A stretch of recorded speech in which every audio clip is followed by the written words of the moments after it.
හරි එතකොට අපි පාස් පේපර් ඩිස්කෂන් වැඩපිළිවෙල අපි 2011 අවුරුද්දෙන් පටන් ගත්තා. අපි කිව්වා 2011 12 13 මේ පිළිවෙලට තමයි යන්නේ කියලා. එතකොට අපි මුලින්ම කරනවා කියලා කිව්වේ MCQ සඳහා වැඩමුළුව.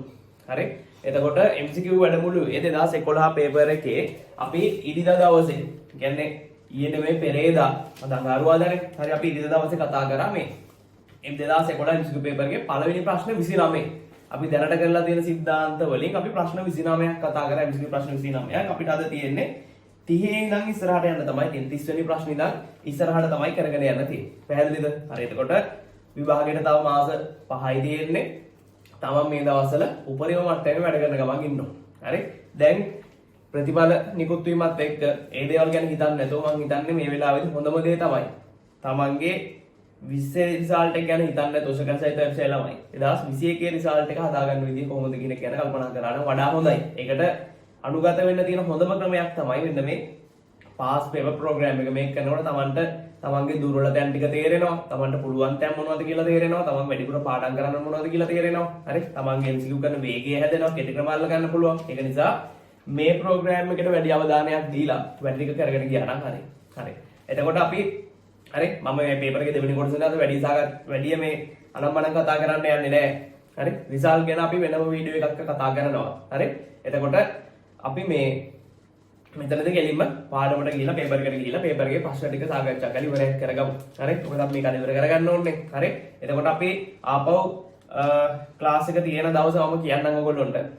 හරි 2012 පේපර් එක අපි ඊළඟට කරන්නේ ගොඩක් වෙලාවට මේ සති බ්‍රහස්පතින්දා හරි නැත්නම් ඉරිදා හරි තමයි ආපහු පන්තිය තියෙන්නේ. මම ඒක කියන්නම් වීඩියෝ එකේ මැද හරියකදී වගේ.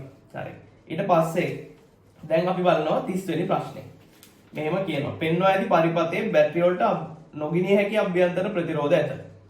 කෝෂවල අභ්‍යන්තර ප්‍රතිරෝධ නොගිනිය හැකි තරම් කියලා කියනවා. ඊට පස්සේ අපිට කියනවා පරිපථයේ ධාරාවන්ගේ විශාලත්වය පිළිබඳව පහත සඳහන් කුමක් සත්‍ය නොවේද? වැරදි කියලා තමයි අහන්නේ. හරි. මේක ඇවිල්ලා මේ ටිකක් වෙනස් ජාතික ප්‍රශ්නයක්. يعني සාමාන්‍ය ගානකට වඩා පොඩි වෙනසක් තියෙනවා. මේකේ අපිට කෝෂ දීලා තියෙනවා, ප්‍රතිරෝධ දීලා තියෙනවා. මේකේ පරිපථය යන ධාරාවන් ටිකේ අපිට ලකුණු කරලම දීලා තියෙනවා. හරි. අපි දැන් බලනවා ගාන රූපසහනද ගන්නවා. තමන් මේක එදා වගේම පේපර් එක අදත් කරෙන්න ඕනේ. තමන් මේ පේපර් එකේ ප්‍රශ්න ටික කරලා තියෙනවා නම් හොඳයි. හරි. හැබැයි ප්‍රශ්න ටික උත්සාහ කරලා නැත්නම් දැන් මේ කලබලයක උත්සාහ කරන්න යන්න එපා. තමන් ඒතකොට එමුණ මොකද කරන්න ඕනේ? තමන් දැන් බලනවා මම 30 ප්‍රශ්නේ ගැන සාකච්ඡා කරන්න පටන් ගන්නකොට තමන් වීඩියෝ එක නැවැත්තුවා. හරි. මේක නවත්ත බලනවා පිටිපස්සට ගන්නවා කිසි ප්‍රශ්නයක් නැහැනේ. හරි. දෙපාරක් තුන්පාරක් වුණා බලන්න පුළුවන්. හරි. එතකොට මේ යන යන්ත්‍රනේ තුනේ ඉස්සරහට ගන්න බැරි නවත්තන්න පුළුවන් පිටිපස්සට ගන්න පුළුවන් ඒ දේවල් කරගන්න පුළුවන්. එතකොට මෙහෙමයි තියෙන්නේ. හරි. 30 වෙනි ප්‍රශ්නේ මම සාකච්ඡා කරනවා. තමන් 30 වෙනි ප්‍රශ්නේ මාක් කරගත්තා. තමන් 30 වෙනි ප්‍රශ්නේ මුලින් තනියම උත්සාහ කරලා ඊට පස්සේ තමයි ප්‍රිවර්නේ බලන්න. හරි. අපි බලනවා 30 වෙනි ප්‍රශ්නේ. මෙන්න මේ වගේ කතාවක් තමයි තියෙන්නේ. කෝෂ දෙකක් සම්බන්ධ කරලා තියෙනවා ওই විදිහට. හරි. ධනාංග වලින් සම්බන්ධ වෙලා තියෙන කෝෂ දෙක. ඊට පස්සේ මේකේ මේ පැත්තට පරිපථයක් තියෙනවා ඔහොම. හරි. මෙතනින් ඔහොම කම්බියක් තියෙනවා. ඔහොම සම්බන්ධයක් තියෙනවා. ඊට පස්සේ මේකේ පල්ලෙහා මෙන්න මේ වගේ ආර ප්‍රතිරෝධ දෙකක් තියෙනවා. මම මේක මේ ආර ප්‍රතිරෝධේ මෙතන තියෙන රූපසරහනේ කමන්නේ මම මෙතනින් ඇඳ ගන්න අවුලක් නැහැ. ඇයි? කොහොමත් මේ දෙන්න ශ්‍රේණිගතවනේ තියෙන්නේ. මේක මෙතන ඇඳයි මෙතන ඇඳයි කියලා ප්‍රශ්නයක් නැහැ. රූපසරහනේ වෙනස විතරයි වෙන්නේ. හරි. ඒකෝර මෙයත් ආර්. හරි. ඊට පස්සේ මේ පැත්තේ තියෙනවා ආර් ප්‍රතිරෝධ දෙකක්. මේ දෙකත් අපි ඕනනම් කොහොම එකලකින් දාගමු අවුලක් නැහැනේ. ඇයි? කොහොම කරත් මේ දෙන්න ශ්‍රේණිගතව තියෙන්න ඕනේ. එතකොට මෙයත් ආර් කියලා කියනවා, මෙයත් ආර් කියලා කියනවා. හරි. ඊට පස්සේ මෙයාගේ විද්‍යුත්ගාමක බලය V කියනවා, මෙයාගේ විද්‍යුත්ගාමක බලය V කියනවා. මේගොල්ලෝගේ අභ්‍යන්තර ප්‍රතිරෝධ නොසලකිය යුතු තරම් කුඩායි. කියන්නේ මේ දෙන්නගේ අභ්‍යන්තර ප්‍රතිරෝධ බිඳුවයි කියලා තමයි ගන්නෙ. හරි. විද්‍යුත්ගාමක බලය V. හරි. ඊට පස්සේ මේක ධාරාවන් ටික එයා අපිට ලකුණු කරලා දීලා තියෙනවා. මෙතන තියෙනවා I1, මෙතන තියෙනවලු I2, ඊට පස්සේ මේ පැත්තට තියෙනවලු I3, ඊට පස්සේ මෙතනින් මෙහෙම මාර්ක් කරලා තියෙනවා I4, මෙතනින් මාර්ක් කරලා තියෙනවා I6, මෙතනින් මාර්ක් කරලා තියෙනවා I5. හරි. ඔය විදිහට ධාරාවන් 6ක් මාර්ක් කරලා තියෙනවා ශාඛා 6ක. හරි. දැන් මම මේකේ ධාරාව තව චුට්ටක් මට ලේසි වෙන විදිහට මම තව දැන් ටිකකින් දා ගන්නවා. හරි. අලුතෙන් දේවල් දාන්නේ මම මේ තියෙන එකම පොඩ්ඩක් දානවා මෙහෙම. මේ I6 මෙතනින්නුත් මම දා ගන්නවා I6. හරි. ඊට පස්සේ මෙතන i3 මේ පැත්තටනේ ආවේ.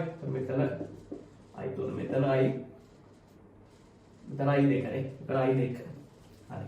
ඊට පස්සේ මෙතන අපි මාක් කරනවා මෙතෙ පැත්තට එනවා i1. මේ පැත්තට යනවා මේ i4 නේ. i4. මේ පැත්තට එනවා i4. මෙතනින් යනවා i5.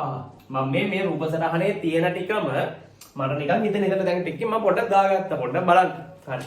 දැන් ඒතකොට අපිට පේනවා මේකේ මේ සරලව බැලුවොත් එහෙම පොඩි පොඩි සංයුත පුඩු තුනක් තියෙනවා. මේක එක පුඩුවක්. ඊට පස්සේ මෙතන තව පුඩුවක් තියෙනවා මෙහෙම. මෙතන තව පුඩුවක් තියෙනවා මෙහෙම. හරි. දැන් අපෙන් අහන්නේ ධාරා පිළිබඳවනේ අහන්නේ. එක එක ධාරා ගැන අහන්නේ. එතකොට දැන් අපි කල්පනා කරලා බලන්න ඕන මේකට දැන් ධාරා සොයන්න ඕන නම් අපි කර්චොෆ් නියමයේ දාලානේ හොයන්න වෙන්නේ.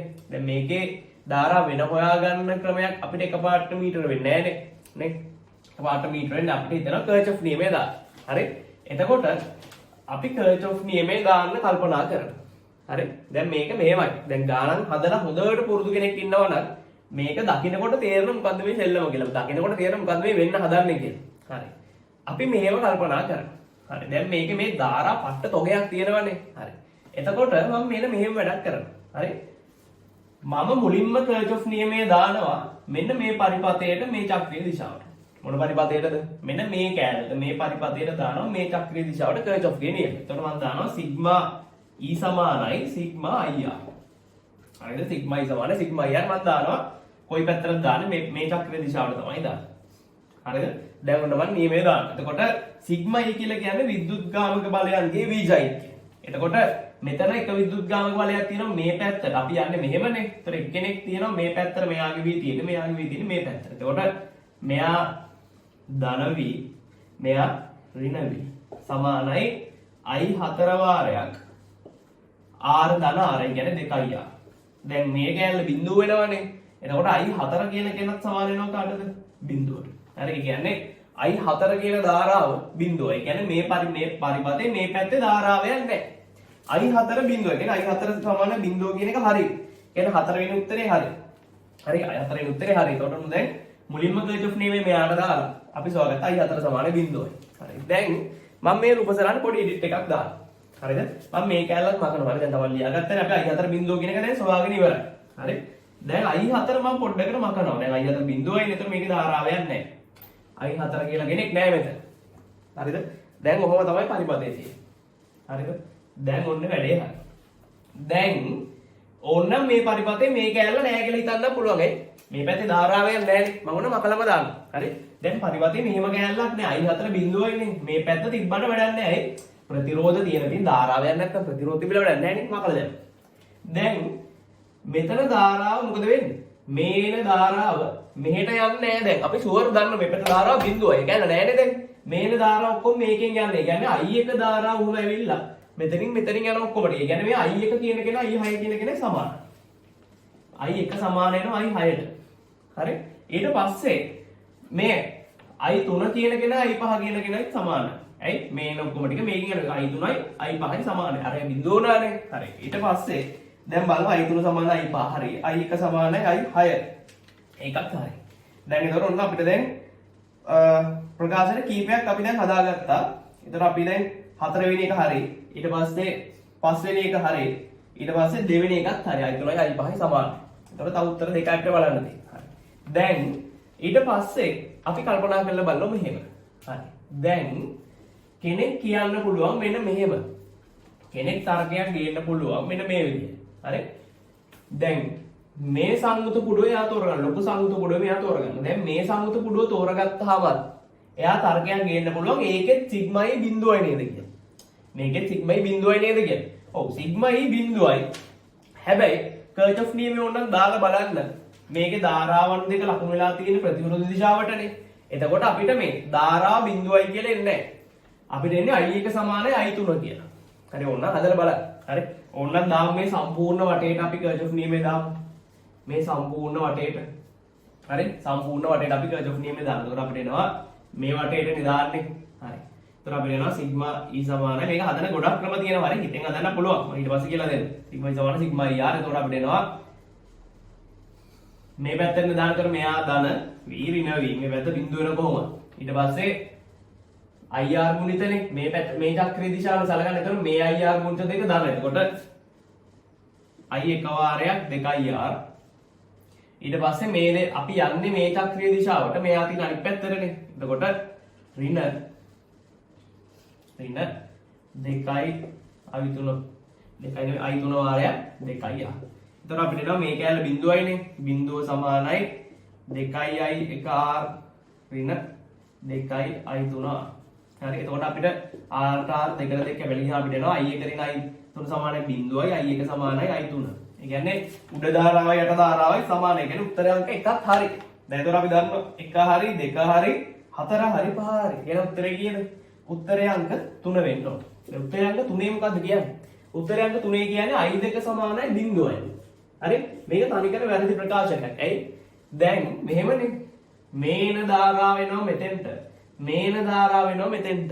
එතකොට මෙන්න මේන ධාරා දෙක මෙතන රැඳෙන්න බෑනේ. මේ ධාරා දෙකම එකතු වෙලා මොකද වෙන්නේ? මෙහා හරහා යනවා. කියන්නේ අපිට ඕන තව උත්තරයක් ලියලා i2 කියලා ගෙනා සමාන වෙනවා. i1 ධන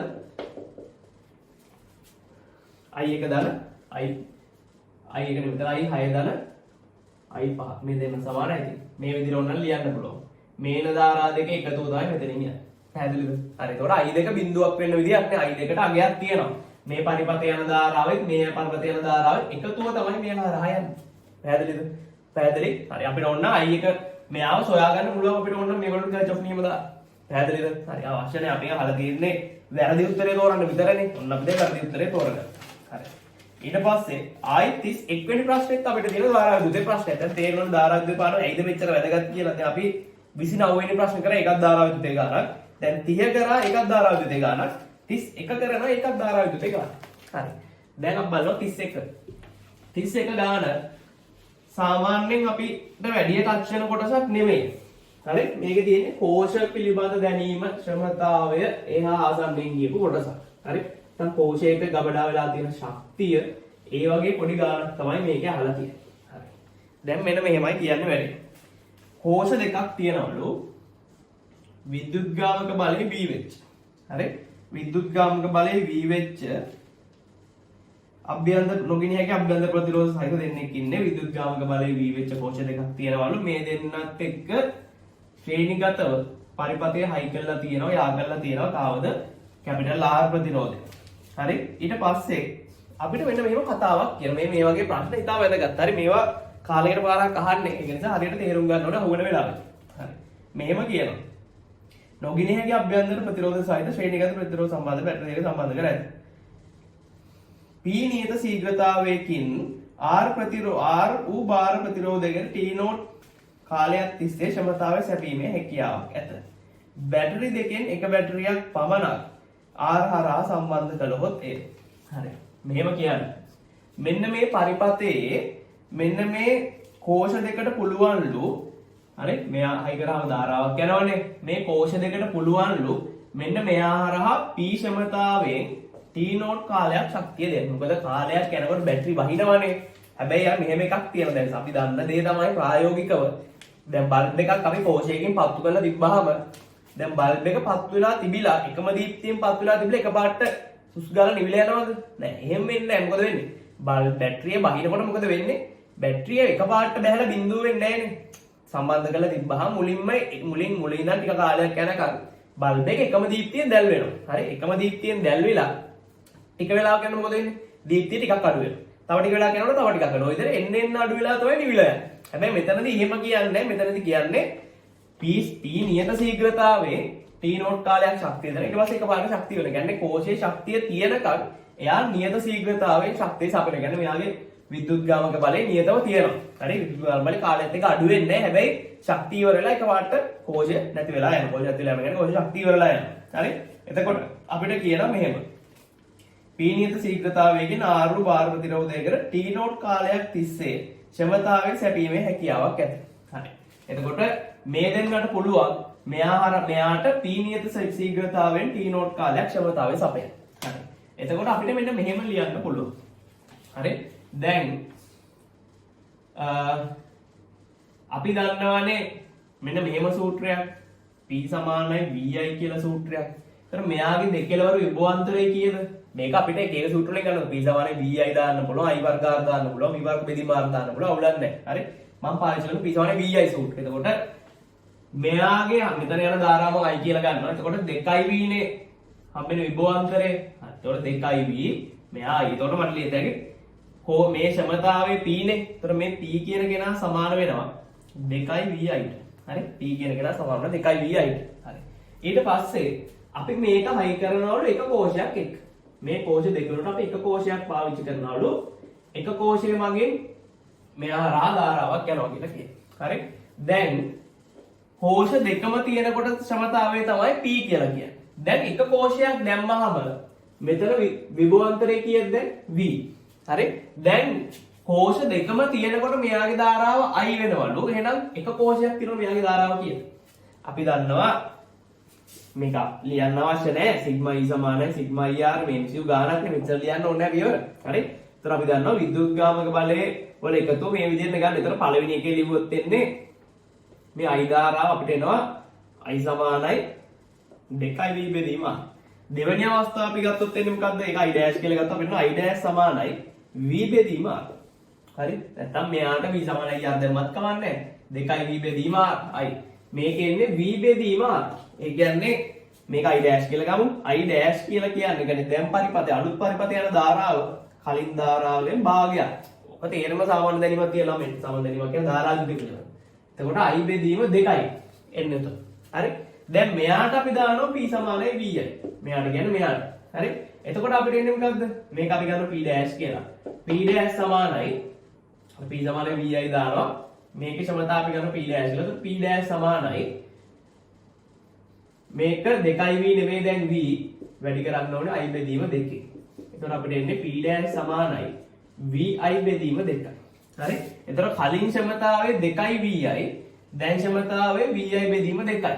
එහෙනම් මට කියන්න දැන් ක්ෂමතාවය කලින් ක්ෂමතාවයට වගේ කී ගුණයක්ද? P dash කියන කෙනා සමාන වෙන්නේ කාටද? P බෙදීම 4ට. මේක 4න් මේ දෙපැත්තම 4න් බෙදුවම තමයි මේක එන්නේ. නේ?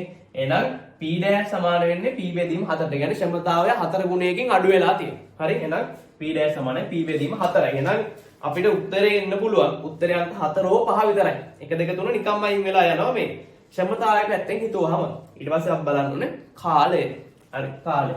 දැන් එතකොට අපි දන්නවා ක්ෂමතාවය අඩු වුණා. හරි. දැන් මම මේ කොටස වහන්න. දැන් කලින් තිබුණ ක්ෂමතාවයේ P නම් දැන් තියෙන ක්ෂමතාවයේ P බෙදීම 4යි. හරිද? දැන් අපි දන්නවනේ මෙන්න මෙහෙම වැඩක්. හරි? දැන් කෝෂයක ගබඩා වෙලා තියෙන විද්‍යුත් ශක්තියනේ. හරි. එතකොට මේ ගබඩා වෙලා තියෙන විද්‍යුත් ශක්තිය තමයි මේ ප්‍රතිරෝධය හරහා උත්සර්ජනය වෙන්නේ. හරි? මේ දෙන්නයි ගබඩා වෙලා තිබ්බ ශක්තිය මේ මෙහා හරහා උත්සර්ජනය වුණා. හරි. එතකොට ශක්තිය වුණාම වැඩි නතර වෙනවා. හරි. එතකොට දැන් මේ දෙන්න මගින් මෙයාට P ක්ෂමතාවෙන් T නෝට් කාලයක් ශක්තිය සැපෙව්වනේ. හරි. එතකොට අපි ලියත හැකි කෝෂ දෙකේ ගබඩා වෙලා තිබ්බ ශක්තිය W නම් W සමානයි අපි දන්නවා PT. හරි. මේක අපි පොදු සූත්‍රයන්නේ ක්ෂමතාවය සමානයි ශක්තිය බෙදීම කාලය W. එතකොට ශක්තිය සමානයි PT ගුණිතය. එතකොට අපිට එනවා W සමානයි PT නෝට්. හරි. PT note. එතකොට මේ තියෙන්නේ කෝෂ දෙකේම ශක්තිය තමයි මේ තියෙන්නේ. දැන් තියෙන්නේ එක කෝෂයයිනේ. එතකොට මේ පද්ධතියේ කොච්චර ශක්තියක්ද තියෙන්නේ? W බෙදීම 2 ශක්තියක් තමයි තියෙන්නේ. W බෙදීම 2 ශක්තියක් තමයි තියෙන්නේ. අපි හරි. ඒ කියන්නේ මේ පද්ධතියේ තියෙන ශක්තිය PT නෝට් බෙදීම 2යි. හරි. දැන් අපෙන් අහන්නේ මේ පරිපතේ කොච්චර වෙලාවක් ධාරාව තියාගන්න පුළුවන්ද කියලානේ. අපි මෙයාටත් දානවා W සමානයි PT සූත්‍රය. හරි. එතකොට දැන් මේ පරිපතේ කොච්චර ශක්තියක් තියෙනවද? කියන්නේ කෝෂයේ කොච්චර ශක්තියක් තියෙනවද වියදම් කරන්න? කෝෂයේ ගාම තියෙන ශක්තිය කොච්චරද? මෙන්න මෙච්චරයි. එච්චරක් නෙමෙයි මේ කෝෂ දෙකේමනේ එක කෝෂයක තියෙන මෙච්චරයි. PT නෝට් බෙදීම 2යි තියෙන්නේ. සමානයි PT. හරි. දැන් එතකොට P කියලා කියන්නේ P dash නේ. මෙතන දාන P බෙදීම 4. වාරයක් T. දැන් P ට P කැපෙනවා. මේකට මේ කැපිලා දෙකක් එනවා. අපිට T සමානයි 2යි T නෝට්. හරි. ඒ කියන්නේ අපි කෝෂ දෙක අයින් කරලා එක කෝෂයක් දැම්මම මොකද උනේ? ක්ෂමතාවය 4 ගුණයකින් අඩු වුණා. කියන්නේ ශක්තිය සපයන ශීඝ්‍රතාවය 4 ගුණයකින් අඩු වුණා. හැබැයි එක කෝෂයක් දැම්මම අඩු ක්ෂමතාවයක් තිබ්බට මොකක් වෙලා තියෙනවද? වැඩි වෙලාවක් මෙයාට ශක්තිය සපයන්න පුළුවන්කම හම්බෙලා තියෙනවා. හරි? එතකොට මෙයා 2t නෝට් කාලයක් මෙයාට ශක්තිය සපයන්න පුළුවන්කම තියෙනවා. දැන් කරන්ට් එක ගිහිල්ලා දැන් හරි.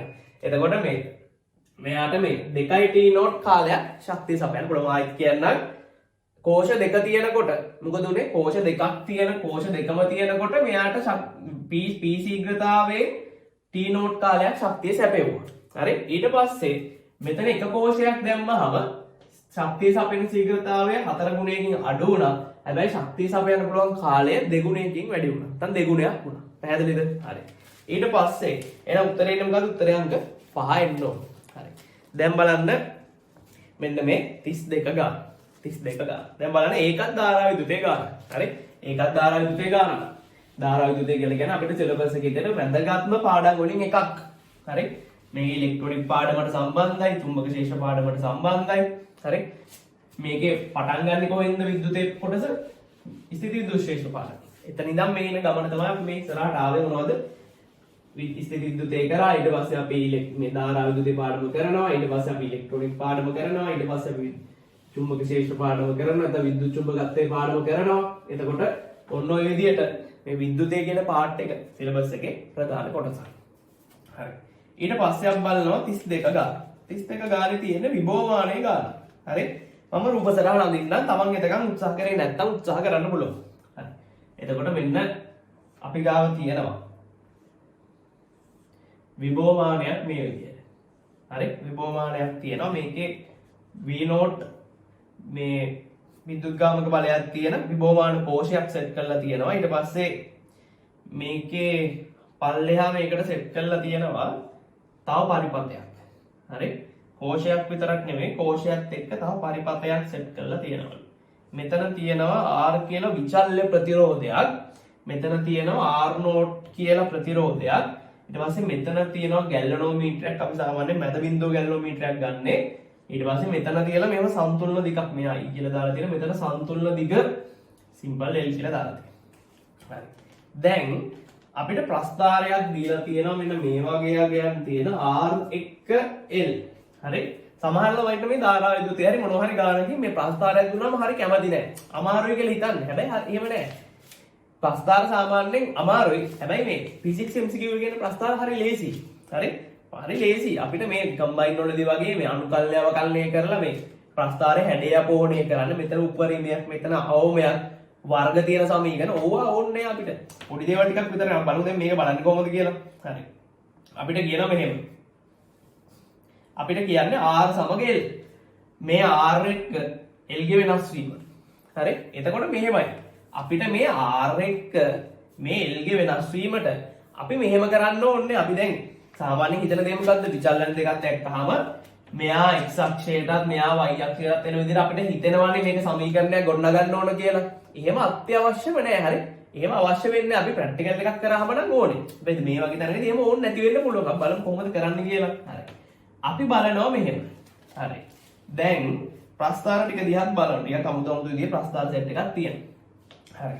දැන් මෙහෙමනේ. හරි? දැන් මෙහෙමයි වැඩේ තියෙන්නේ. දැන් මේ R කියන කෙනා අපිට වෙනස් කරන්න පුළුවන්නේ බිඳුවේ ඉඳන් අනන්තය දක්වා. හරිද? බිඳුවේ ඉඳන් අනන්තය දක්වා. හරි. එතකොට අපි සාමාන්‍යයෙන් ප්‍රස්ථාරයක අපි ධාරාවිද්‍යුතේ ප්‍රස්ථාරයේ තියෙන විශේෂයේ අපි බලන්නේ මෙන්න මේ අවස්ථාවේ. R සමානයි බිඳුව අවස්ථාවේ R සමානයි අනන්තය අවස්ථාවයි.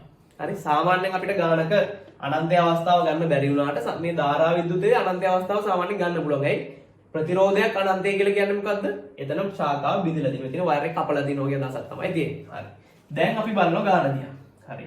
දැන් ඔන්න වැඩේ තියෙන විභවමානය තමයි තියෙන්නේ. එතකොට මෙතනයි විභවාන්තරය තමයි මේකෙන් සන්තුලනය වෙන්නේ. පැහැදිලි? මෙතනයි විභවාන්තරය තමයි මෙතනින් සන්තුලනය වෙන්නේ. එතකොට මේ දෙක අතර විභවාන්තරය අපි ගත්තොත් v කියලා.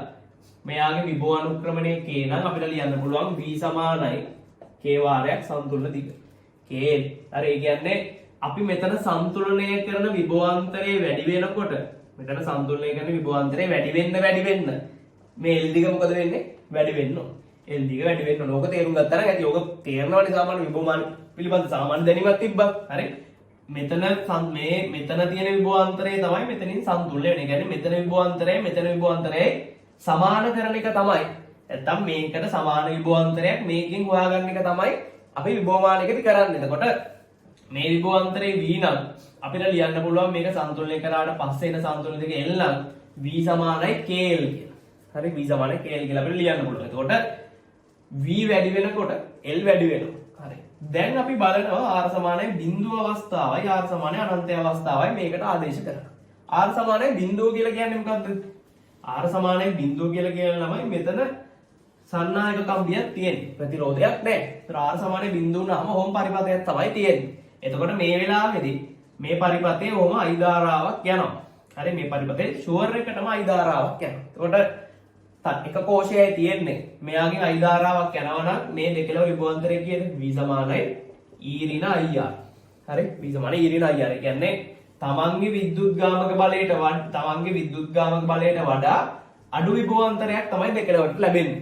ඒතර විභවාන්තරයක් තියෙනවද දෙකලවර? ඔව්. එහෙනම් මෙතන විභවාන්තරයක් තියෙනවා නම් මේ සම්තුලන දෙක බිඳුවක් වෙන්න පුළුවන්ද? බැහැ. එහෙනම් බිඳුව නොවන යම්කිසි අගයකින් තමයි ප්‍රස්ථාරය පටන් ගන්න.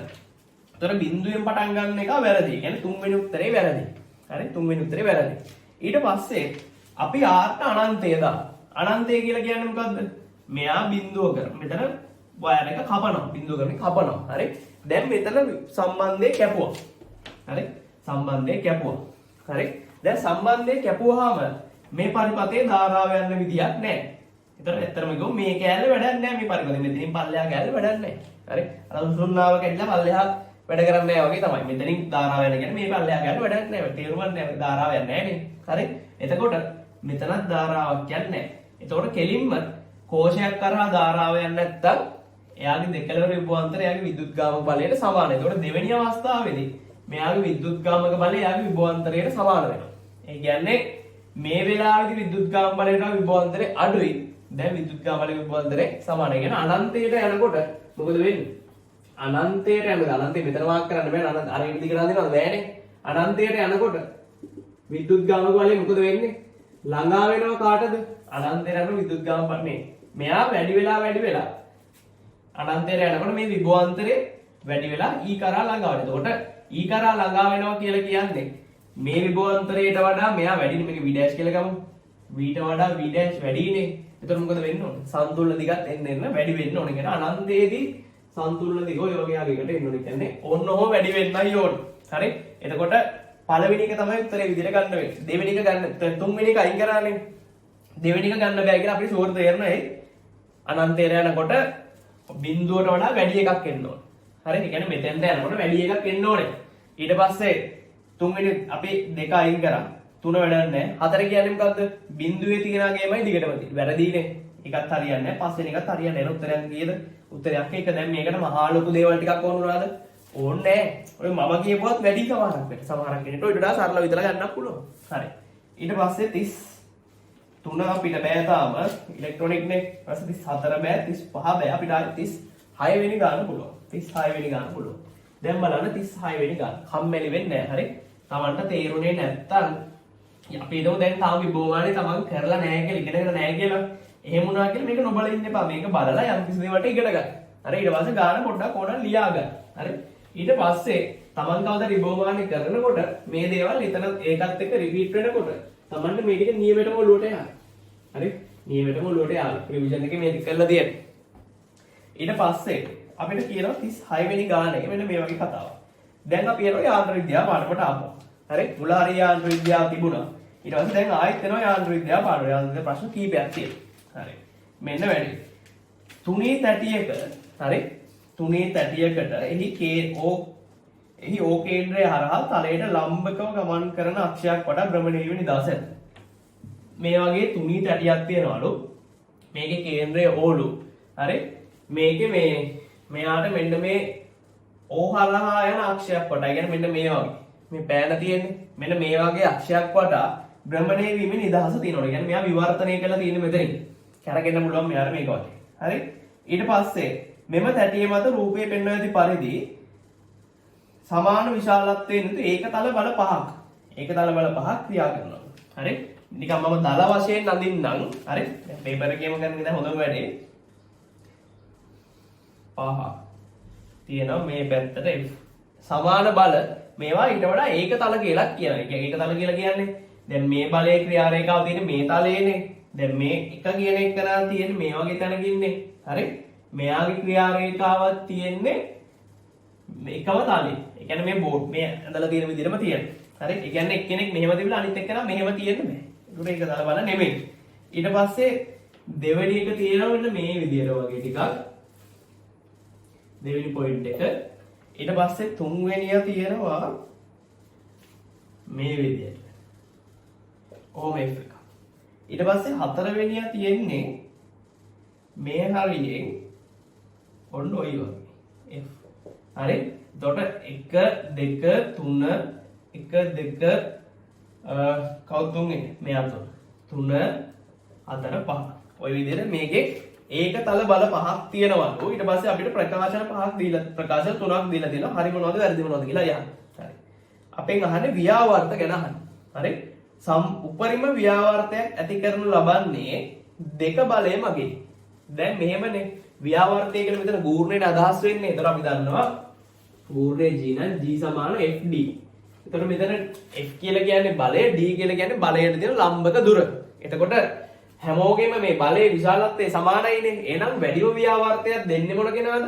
වැඩිම ලම්බක දුරක් තියෙන කෙනා. එතකොට කැරකෙන්නේ මෙයා වටානේ. ඒතර අපි ගූර්ණ ගන්න මේ ලක්ෂය වටා. එතකොට මෙයා මේ ලක්ෂයේ ඉඳන් වැඩිම ලම්බක දුරක් තියෙන කෙනා තමයි බලන්න ඕනේ. දැන් මේ දෙවෙනි එකා ගත්තොත් එහෙම මූ හරියටම යන්නේ මේ ලක්ෂය හරහානේ මෙයා ක්‍රියා රේඛාව. නේ? මේක දැන් බැලුවොත් මේක හරහා යනවා. එතකොට මොකද වෙන්නේ? කවුරු හරි කෙනෙක් ගූර්ණ ගන්න ලක්ෂ්‍ය හරහා යනවා නම් කාගේ හරි බලයක ක්‍රියා රේඛාව ගූර්ණ ගන්න ලක්ෂ්‍ය හරහා යනවා නම් එයා වගේ මෙතන ගූර්ණයක් දෙන්නේ නැහැ නේ දැන් අපිට ටැප් එකක් අරින්න ඕන නම් අපි හිතමු මේ ටැප් එක කියලා දැන් මම මෙතනින් ඇඟිල්ලෙන් තල්ලු කරොත් ටැප් එක ඇරෙනවා ඒ මෙතන වටාන් කැරකෙන්නේ මෙතනින් තල්ලු කරොත් ඒත් ඇරෙන්න පුළුවන් දැන් කැරකෙන පැත්ත වෙනස් වෙනවා මේ පැත්ත තල්ලු කරොත් ඒත් ඇරෙන්න පුළුවන් හැබැයි මම ටැප් එක මෙතනින් තල්ලු කරොත් එම් ටැප් එක කැරකිලා ටැප් එක අරගන්න පුළුවන් වෙනවද? බෑ. ඒ කියන්නේ මේ කැරකෙන තැනව හරහා බලයක් දුන්නට ගූර්ණය හම් වෙන්නේ නැහැ. කැරකෙන අණු බලයක් දෙන්නේ නැහැ. එහෙනම් දෙවෙනි එක්කනා වගේ තමයි මේ අවම ව්‍යාවර්තයක් දෙන්නේ. බිඳුව. ඒතකොට ඒ ප්‍රකාශනේ වැරදි. හරි? එතකොට උත්තර වලින් 1යි 5යි අයින් කරන්න හැකියි. හරි? ඊට පස්සේ අපි බලනවා B. සම්ප්‍රයුක්ත ව්‍යාවර්තය නිසා තැටියේ ඇතිවන භ්‍රමණය දක්ෂිණාවර්ත වේ. දැන් මේමයි. දැන් කවුරු හරි වස්තුවක් මත එක බලයයි නම් තියෙන්නේ එයා වගේ නැති කරන ව්‍යාවර්තයේ දිශාවට තමයි වස්තුව කැරකෙන්නේ. ඒකට උදාහරණයක් විදිහට හිතුවොත් එහෙම මේ බලය විතරයි කියලා තියෙන්නේ. මේ ලක්ෂ්‍යය වටා මෙයා කැරකෙන්නේ මේ පැත්ත. පැහැදිලි? එහෙමනේ අදහස තියෙන්නේ. හරි? දැන් මෙතන තියෙන්නේ එක බලයක් නෙවෙයි බල පද්ධතියක් තියෙනවා. එතකොට අපි බලන්න ඕනේ එක් බලය මගින් ලබා දෙන ගූර්ණ ගැන අපි සලකලා බලන්න ඕනේ. ඊට පස්සේ මොකද අපි කරන්න ඕනේ? එක් බල මගින් ලබා දෙන ගූර්ණවල වීජයික්‍ය ගන්නවා. එතකොට අපි දැන් බලනවා මෙහෙම. එක බලය මෙයාව කරකවන්න හදන්නේ කොයි පැත්තටද? මේ පැත්තට. දක්ෂිණාවර්ත ගූර්ණයක් තමයි එක දෙන්නේ. දෙවෙනි එක කරා ගූර්ණ දෙන්නේ අදාළ වෙන්නේ නැහැ. ඊට පස්සේ තුන්වෙනි එක කරා හරි තුන්වෙනි එක කරා අපිට දෙන්නේ වාමවාර්ත ගූර්ණය මේ පැත්තට. හරි? මෙයා දෙනවා මේ පැත්තට ගූර්ණය. හතරවෙනි එක කරා දක්ෂිණාවර්තයි පස්වෙනි එක කරා දක්ෂිණාවර්තයි. හරි? එතකොට මේකේ නිකන් අපිට පේන්න තියෙන විදිහට මේ තුන්වෙනි එකයි 3යි 1යි කියන දෙන්න එකම වගේ ගූර්ණ තමයි දෙලව ඇත්තේ. දෙන්නම නිකන් ලම්බක දුර එකම වගේ. එතකොට මේ ගූර්ණයට මේ ගූර්ණය කැපිලා ගියොත් තව ඉතිරි වෙනවා මේ දෙන්නෙක්. මේ දෙන්න මගින් ගූර්ණ දෙන්නේ කොහෙටද? දක්ෂිණාවර්තව. එතකොට එහෙනම් අපිට පැහැදිලි උත්තරයක් තියෙනවා මෙයා කැරකෙන්නේ කොයි පැත්තටද? දක්ෂිණාවර්තව. එහෙනම් භ්‍රමණය දක්ෂිණාවර්ත දිශාවට වේ. වැඩේ අවුලක් නැහැ. හරි. එහෙනම් දක්ෂිණාවර්ත වේ කියන කතන්දරේ හරි කියලා අපිට ගන්න පුළුවන්. එතකොට එහෙනම් B ප්‍රකාශනයේ හරි. හරි? B හරි.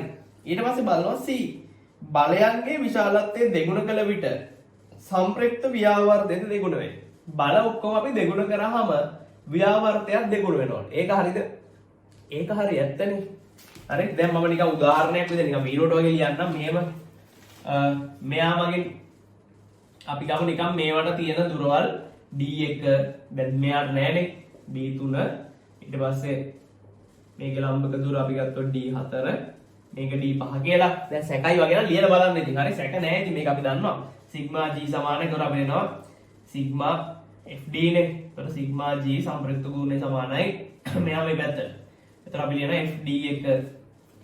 ඊට පස්සේ මෙයා අනිත් පැත්තටනේ ඍණ FD දෙකම සමානයි කියලා ගත්තේ නැහැ. D3 නිකන් ලිව්වේ. හරි. ඊට පස්සේ මෙයා ආපහු මේ පැත්තට තියෙන්නේ. අපි මේ පැත්තට සලකන්නේ. එතකොට ධන FD4. ඊට පස්සේ මෙයාත් අපි ධන කියලා සලකන දිශාව තමයි FD5. එතකොට මේ තියෙන්නේ සාමාන්‍ය අවස්ථාවේදී ගූර්ණය. ඊට පස්සේ සම්ප්‍රයුක්ත ගූර්ණය. ඊට පස්සේ අපි මේ බල දෙගුණයක් කරනවානේ.